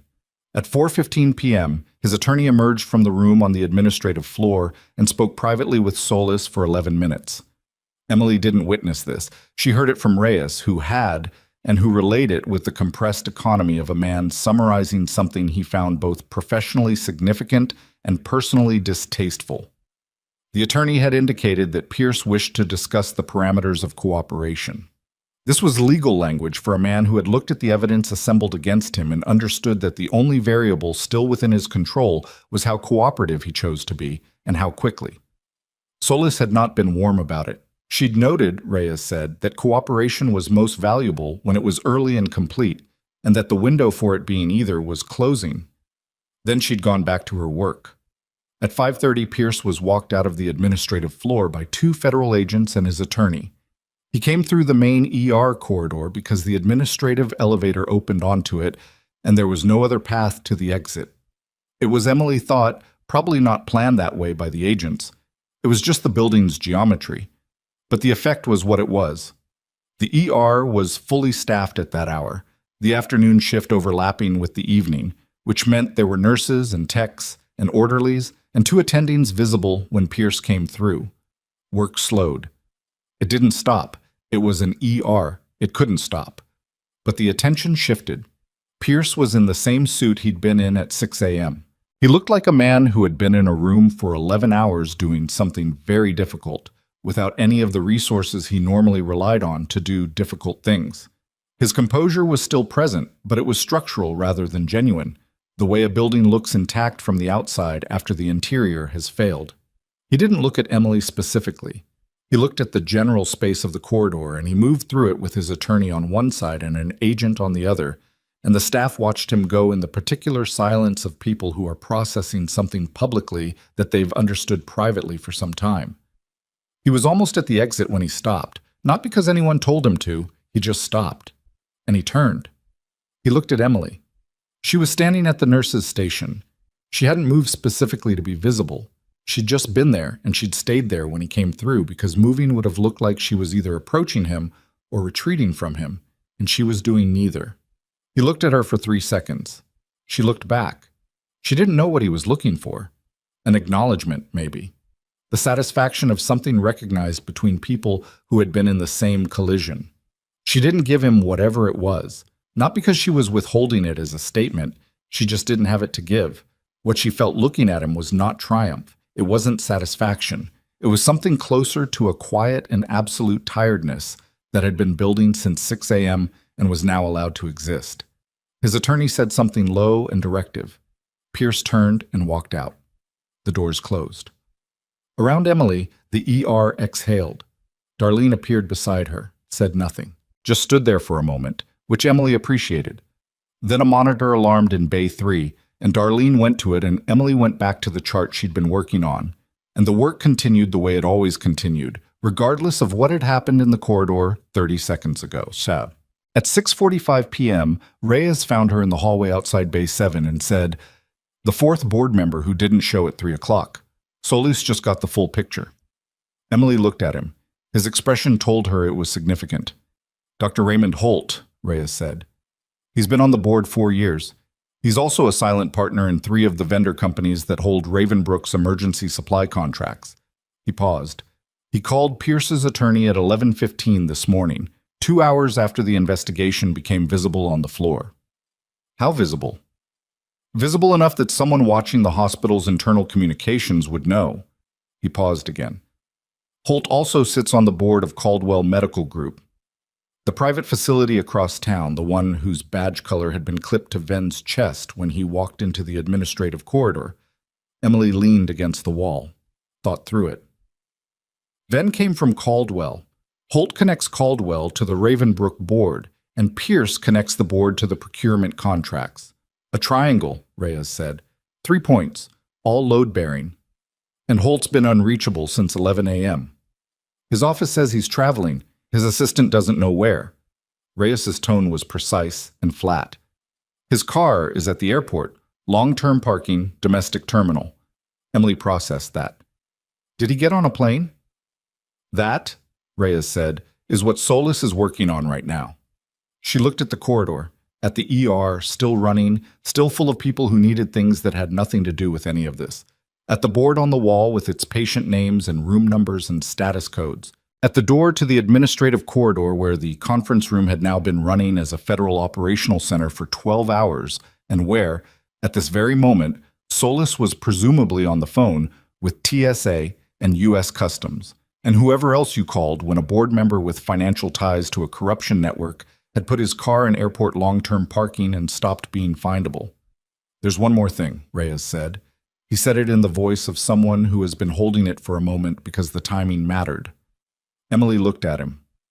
"Ven had a drive on him," Reyes said. "Encrypted, but our people broke it in about 4 hours.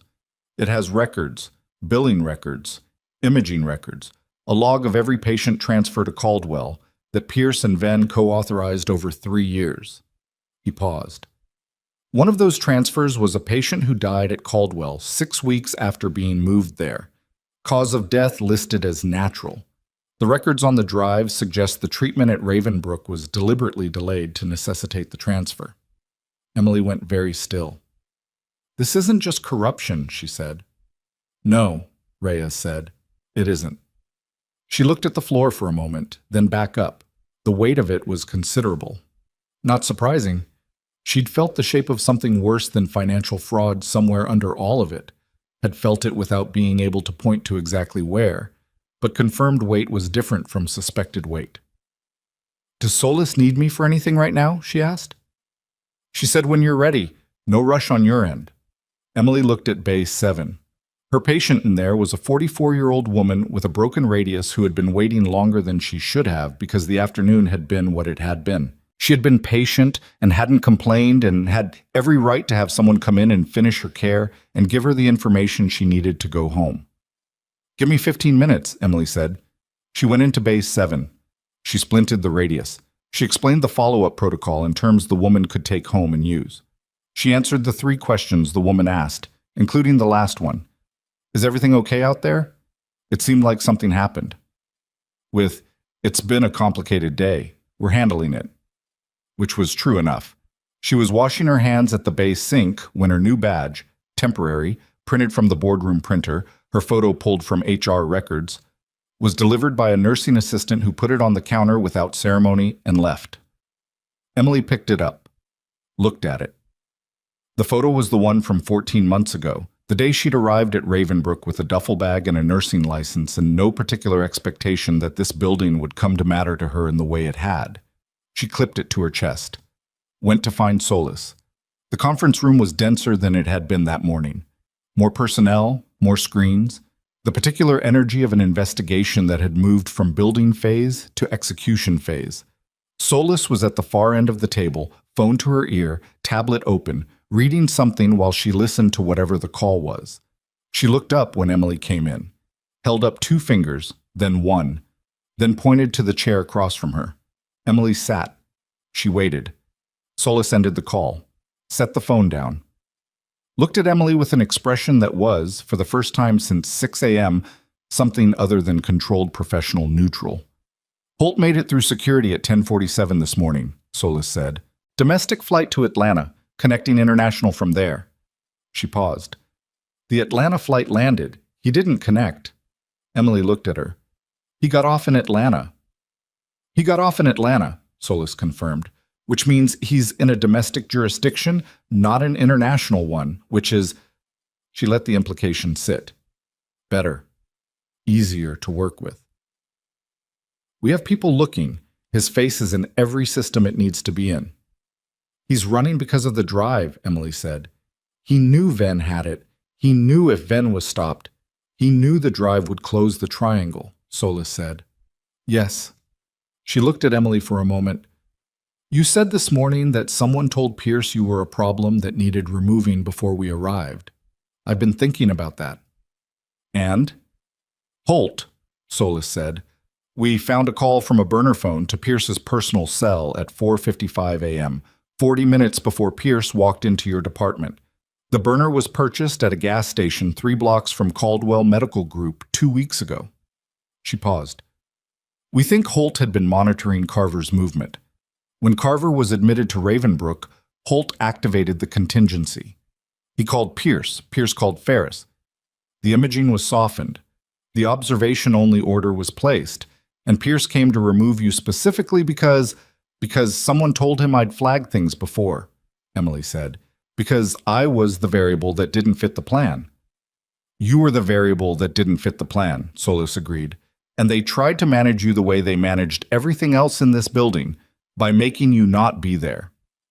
Emily looked at the table, the documents spread across it, the timeline reconstructed in someone's neat handwriting on a legal pad at the edge of the spread. "What happens now?" she asked. "Now," Solis said, "we find Holt, and then we build the case that puts all 3 of them in front of a federal grand jury." She looked at Emily steadily. "And we close the file on the patient who died." That last part landed separately from everything else. Emily held it for a moment. A patient who had died because the system around them had been turned into a tool for moving bodies, sick people, vulnerable people, into a facility where their treatment could be shaped by financial incentive rather than clinical necessity. That was what had been running under all of it. Not just corruption in the abstract, not just money. A person who had come to this hospital for help and had been failed in the most complete way possible, and 6 weeks later had died from it, and for 6 weeks the records had said natural causes, and nobody had looked behind them. She thought about the imaging tech, Bowman, Rachel Bowman, sitting in a room upstairs with federal agents, carrying 8 months of documented irregularities that she hadn't known how to turn into something actionable until this morning. She thought about Ferris in the basement, his keys in his hand, unable to make himself go to the car. She thought about the man in Bay 4 at 5:48 a.m., his color wrong, his pressure dropping, the building around him quietly arranged to let him fail. She said, "The patient who died, do you have a name?" Solis looked at her.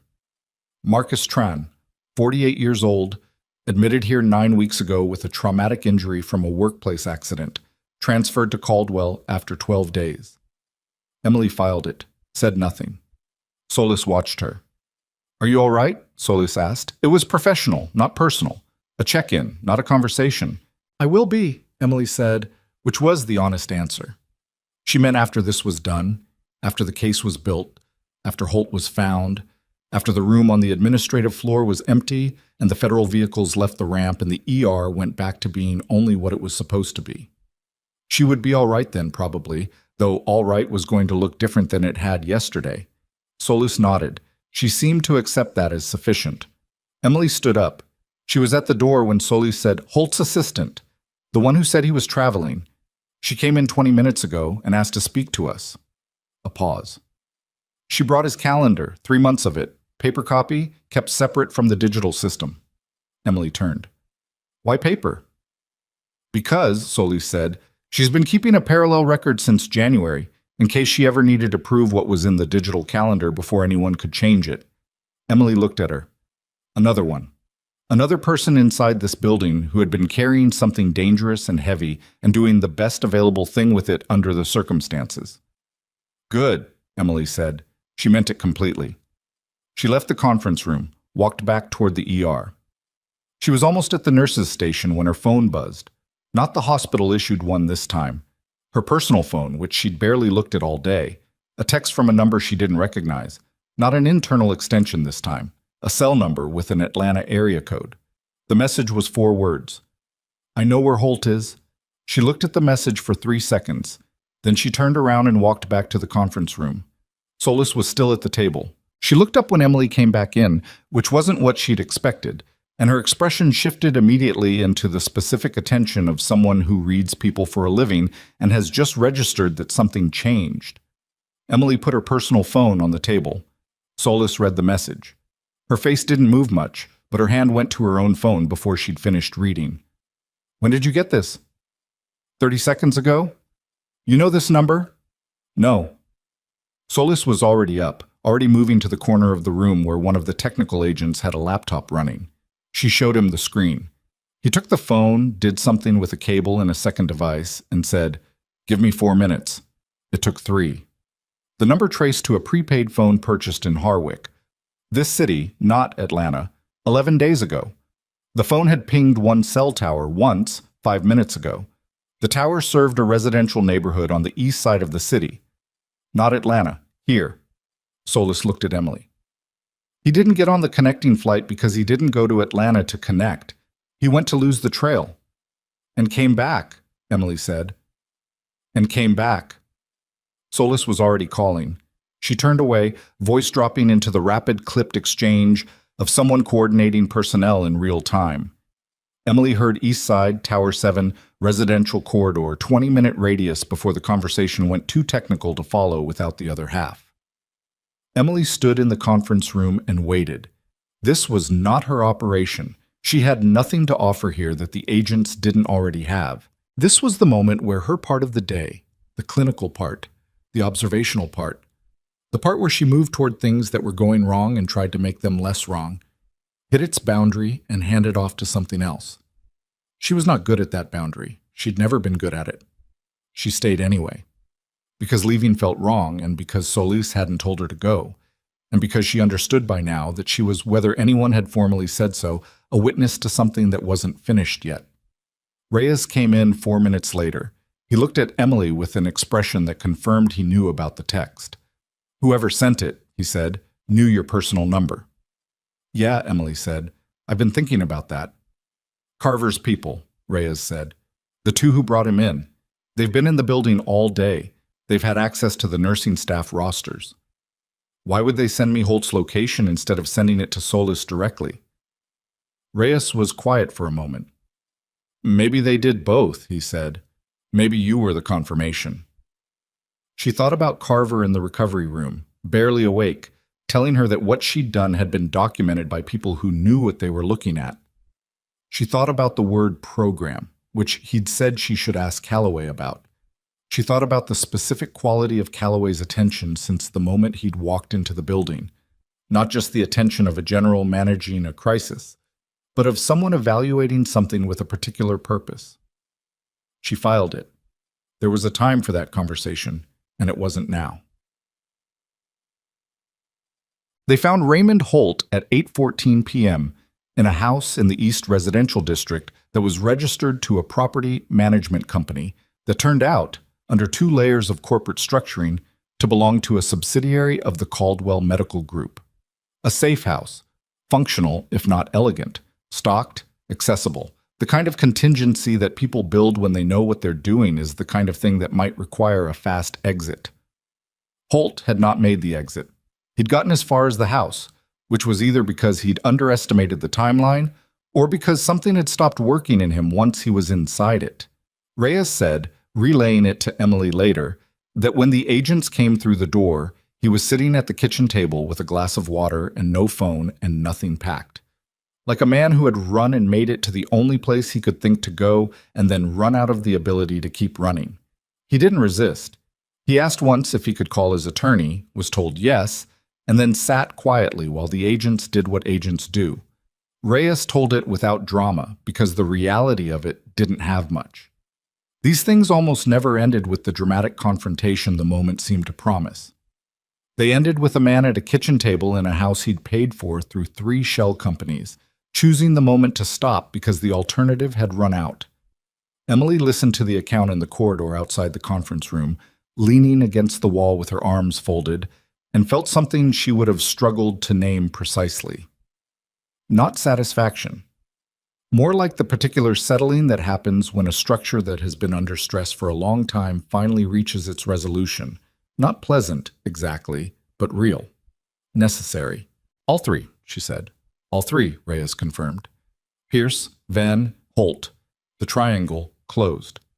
And Ferris? Cooperating witness. Full statement on record. He paused. His attorney is negotiating, but his cooperation is substantive. The case doesn't need him to be a villain. It needs him to be what he is. She thought about Ferris in the basement corridor, keys in hand, unable to make himself go to the car. There was something in that she didn't want to flatten into either contempt or sympathy. He'd made bad choices over a long time because the cost of making good ones had seemed too high, and when the moment came, he hadn't been able to run. That was human in a way that wasn't clean or simple, and she was going to let it stay complicated. Bowman, she said. Rachel Bowman. What happens to her? Protected witness status. Her 8 months of documentation has been formally received as material evidence. Reyes looked at Emily. She asked about you, actually, whether you were okay. Emily looked at the floor. A woman she'd never met, who'd sent 2 texts through a hospital phone because she was scared and improvising, asking whether the nurse she'd tried to warn was okay. Tell her yes, Emily said, and tell her that what she did mattered, the whole thing, all 8 months of it. Reyes nodded. He would. Gone. Calloway found her at 9 o'clock. The ER was running on evening shift by then, the morning's chaos metabolized into institutional memory.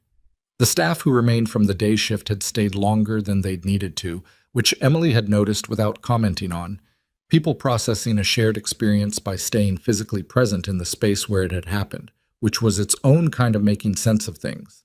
Calloway looked like a man who had been awake for approximately the right amount of time to be showing strain at the edges, without it having reached the center yet. He walked like he still had 6 hours left in him, which was probably true, but his eyes had acquired the particular quality of controlled tiredness. He sat down across from her at the small table in the break room, Nobody else was in there. She'd been sitting with a coffee she wasn't really drinking, letting her body remember what it felt like to not be in active motion. Holt is in custody, he said. Reyes told me. The case is substantive. Federal grand jury will convene within 30 days based on what I'm told. He looked at the table. The patient who died, Tran. His family has been contacted. They'll have answers now. Emily nodded.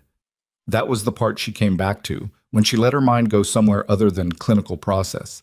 Marcus Tran, 48 years old, workplace injury, admitted here, transferred, dead 6 weeks later.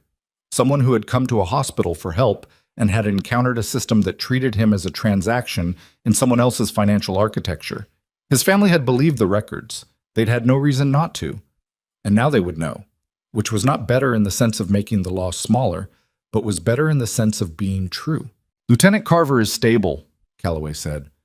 Surgical team is pleased with his progress. He'll be transferred to a military medical facility in 48 hours. Good, Emily said. Calloway looked at her. He had the expression of a man who has something prepared and is deciding how to begin it. The program, he said, that Carver mentioned. She looked at him. He was barely conscious when he said it. He was conscious enough. Calloway folded his hands on the table. It's called the Clinical Integration Program. It's been running for 4 years under a joint military-federal structure. We place trained medical personnel, specifically people with combined combat medical background and civilian clinical experience in civilian healthcare settings. Long-term assignments. The purpose is dual.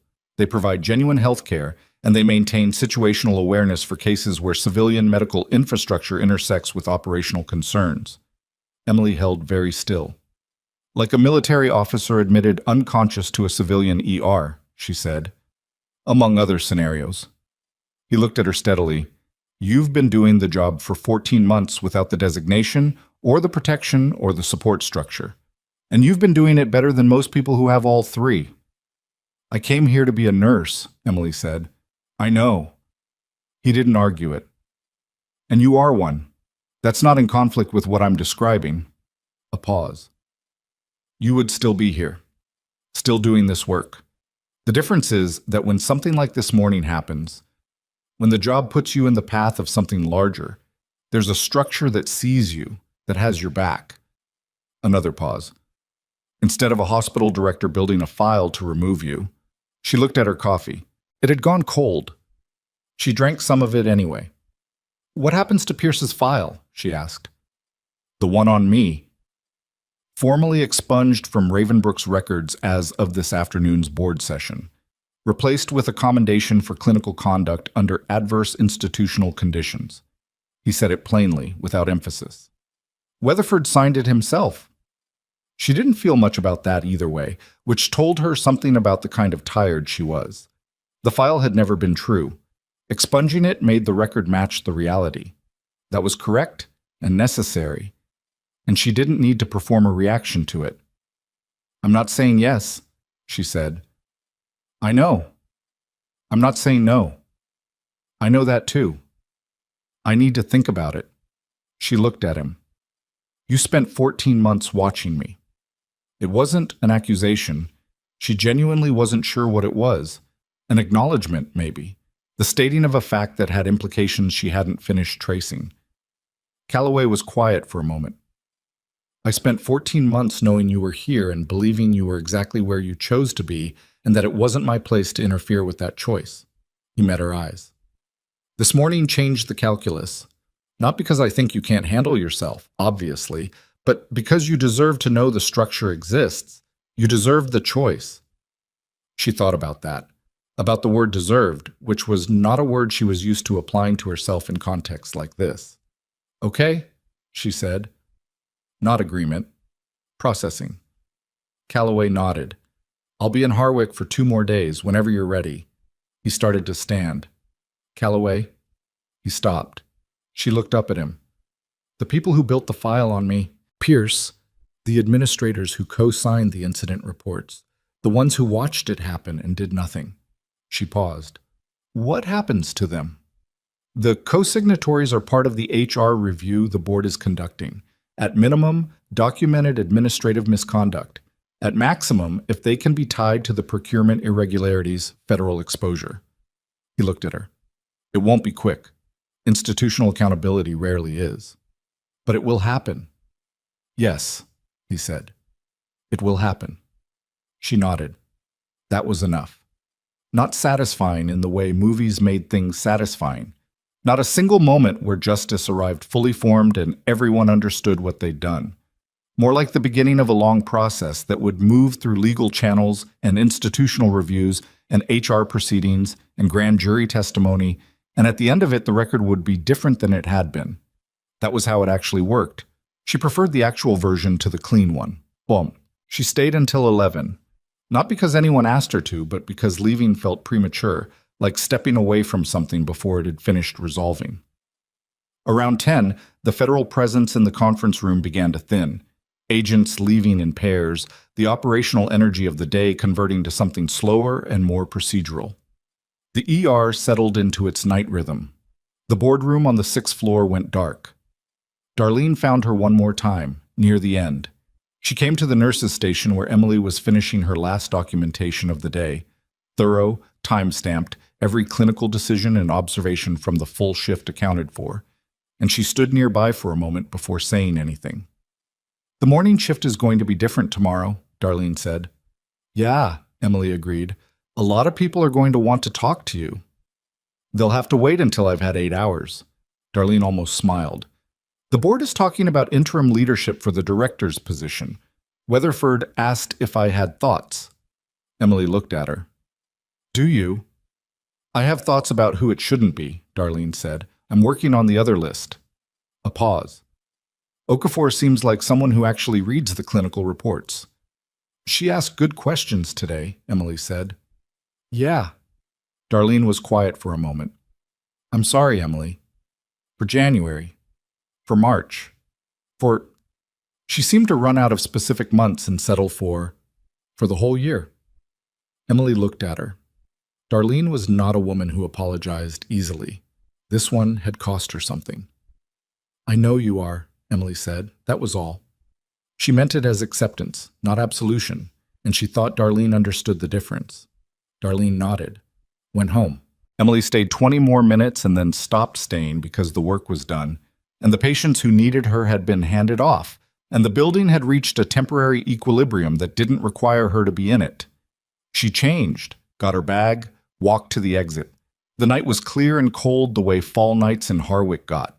Sharp enough to register, not brutal. The military vehicles were gone from the ramp. The space where they'd been was just asphalt now, the ordinary kind. A single federal vehicle remained, 2 agents inside, headlights off, which she noticed and registered and walked past. She sat in her own car for a few minutes, not doing anything, just letting the day lie down inside her. She thought about Marcus Tran.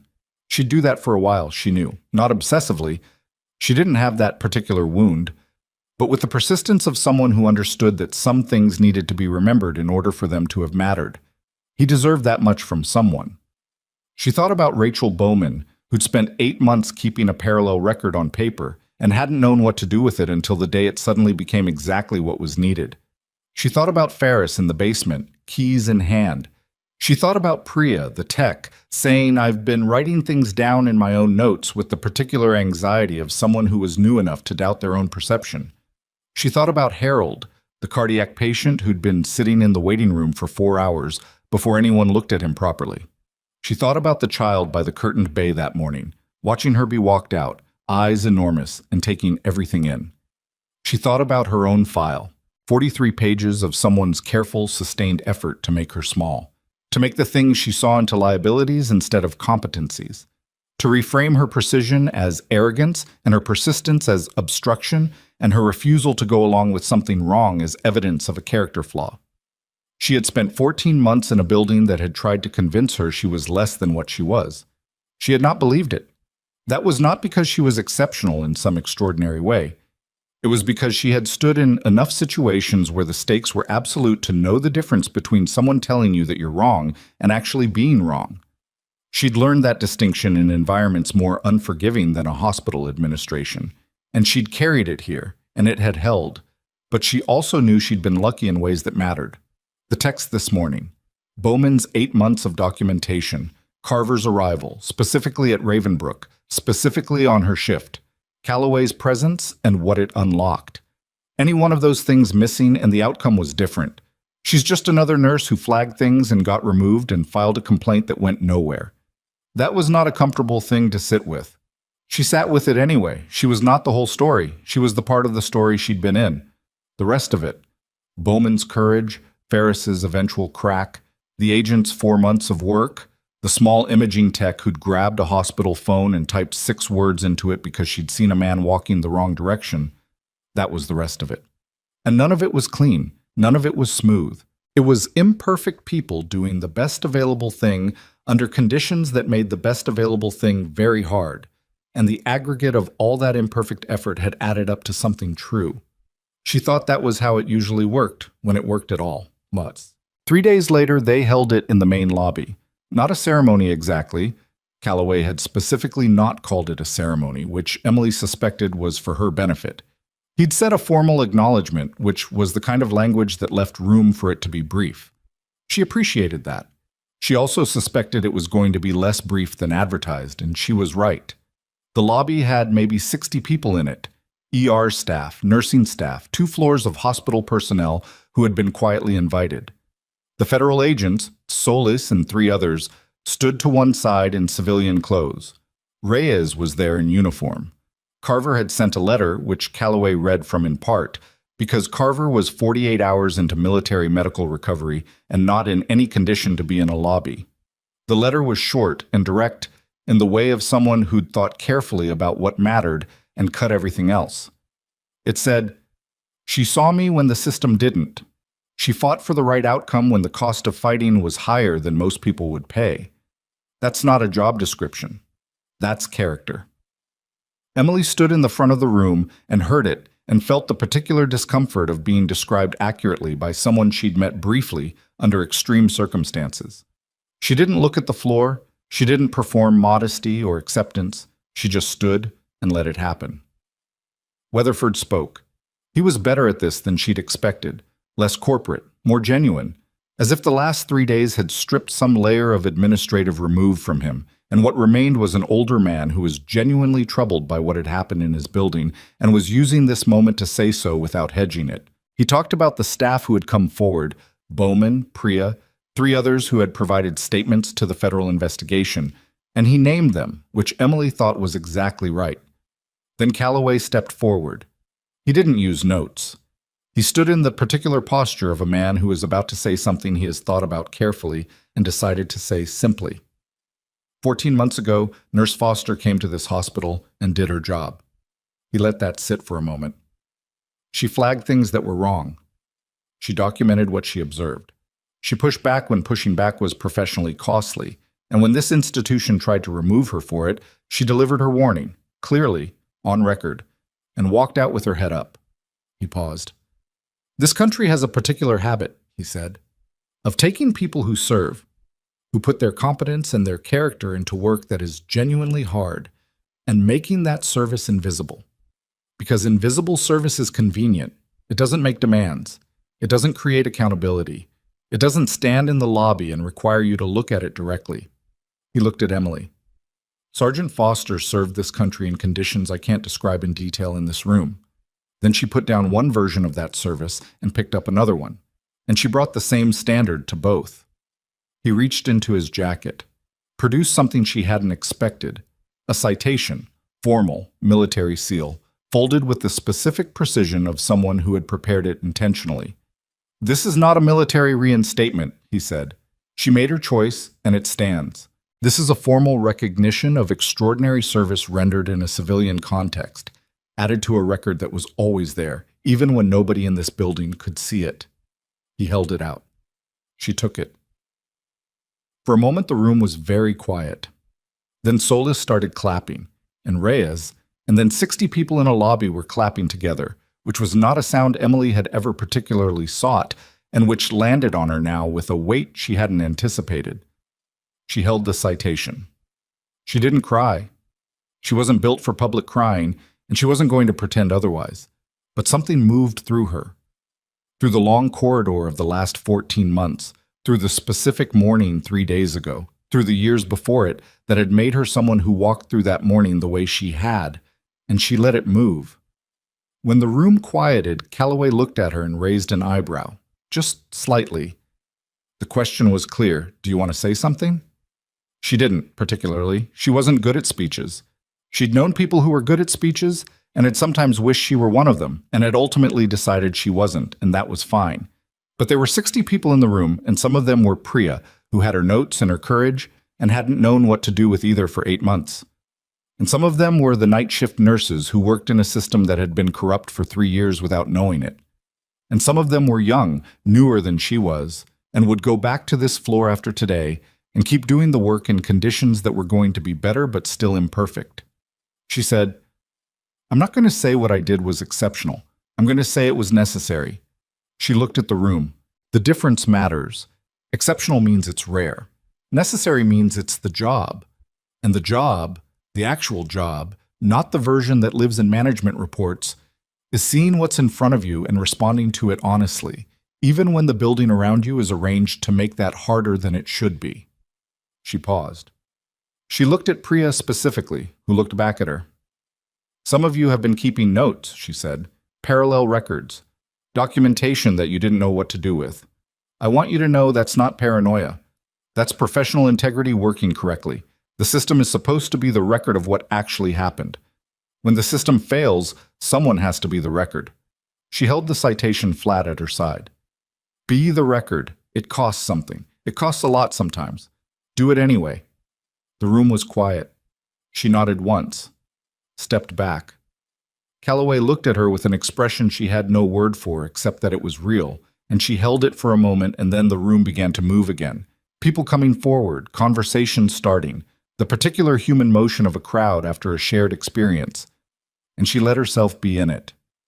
She called Calloway 2 days after that. He picked up on the first ring. "The program," she said. "Yes.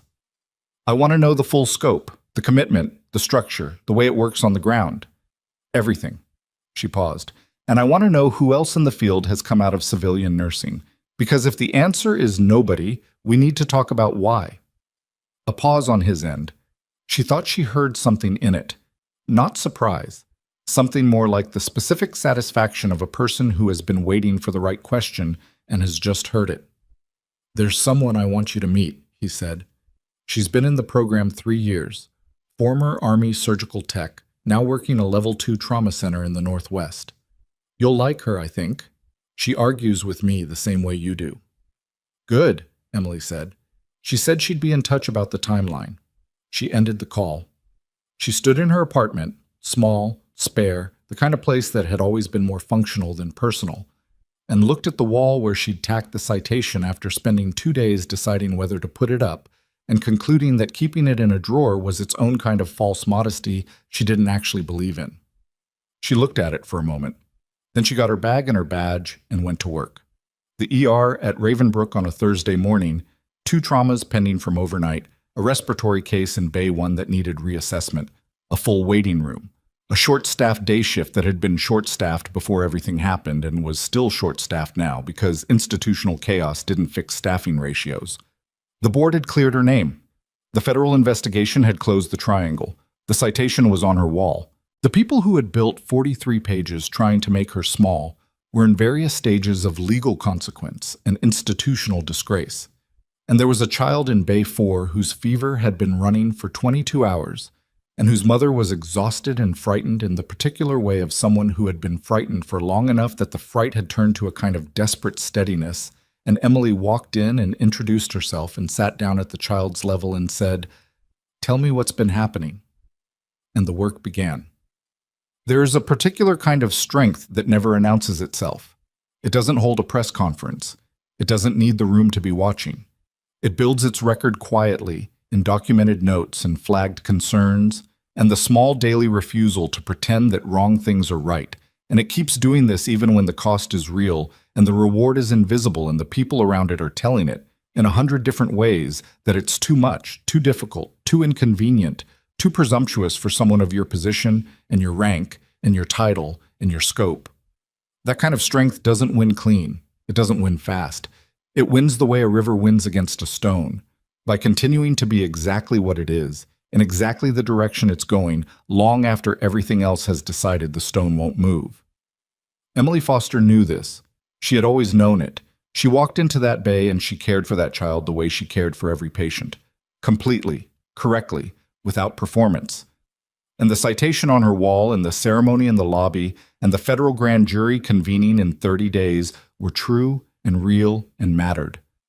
But so did this. So did this, exactly this. Every time, in every bay, on every shift, the work was the answer. It had always been the answer. She had never stopped doing it.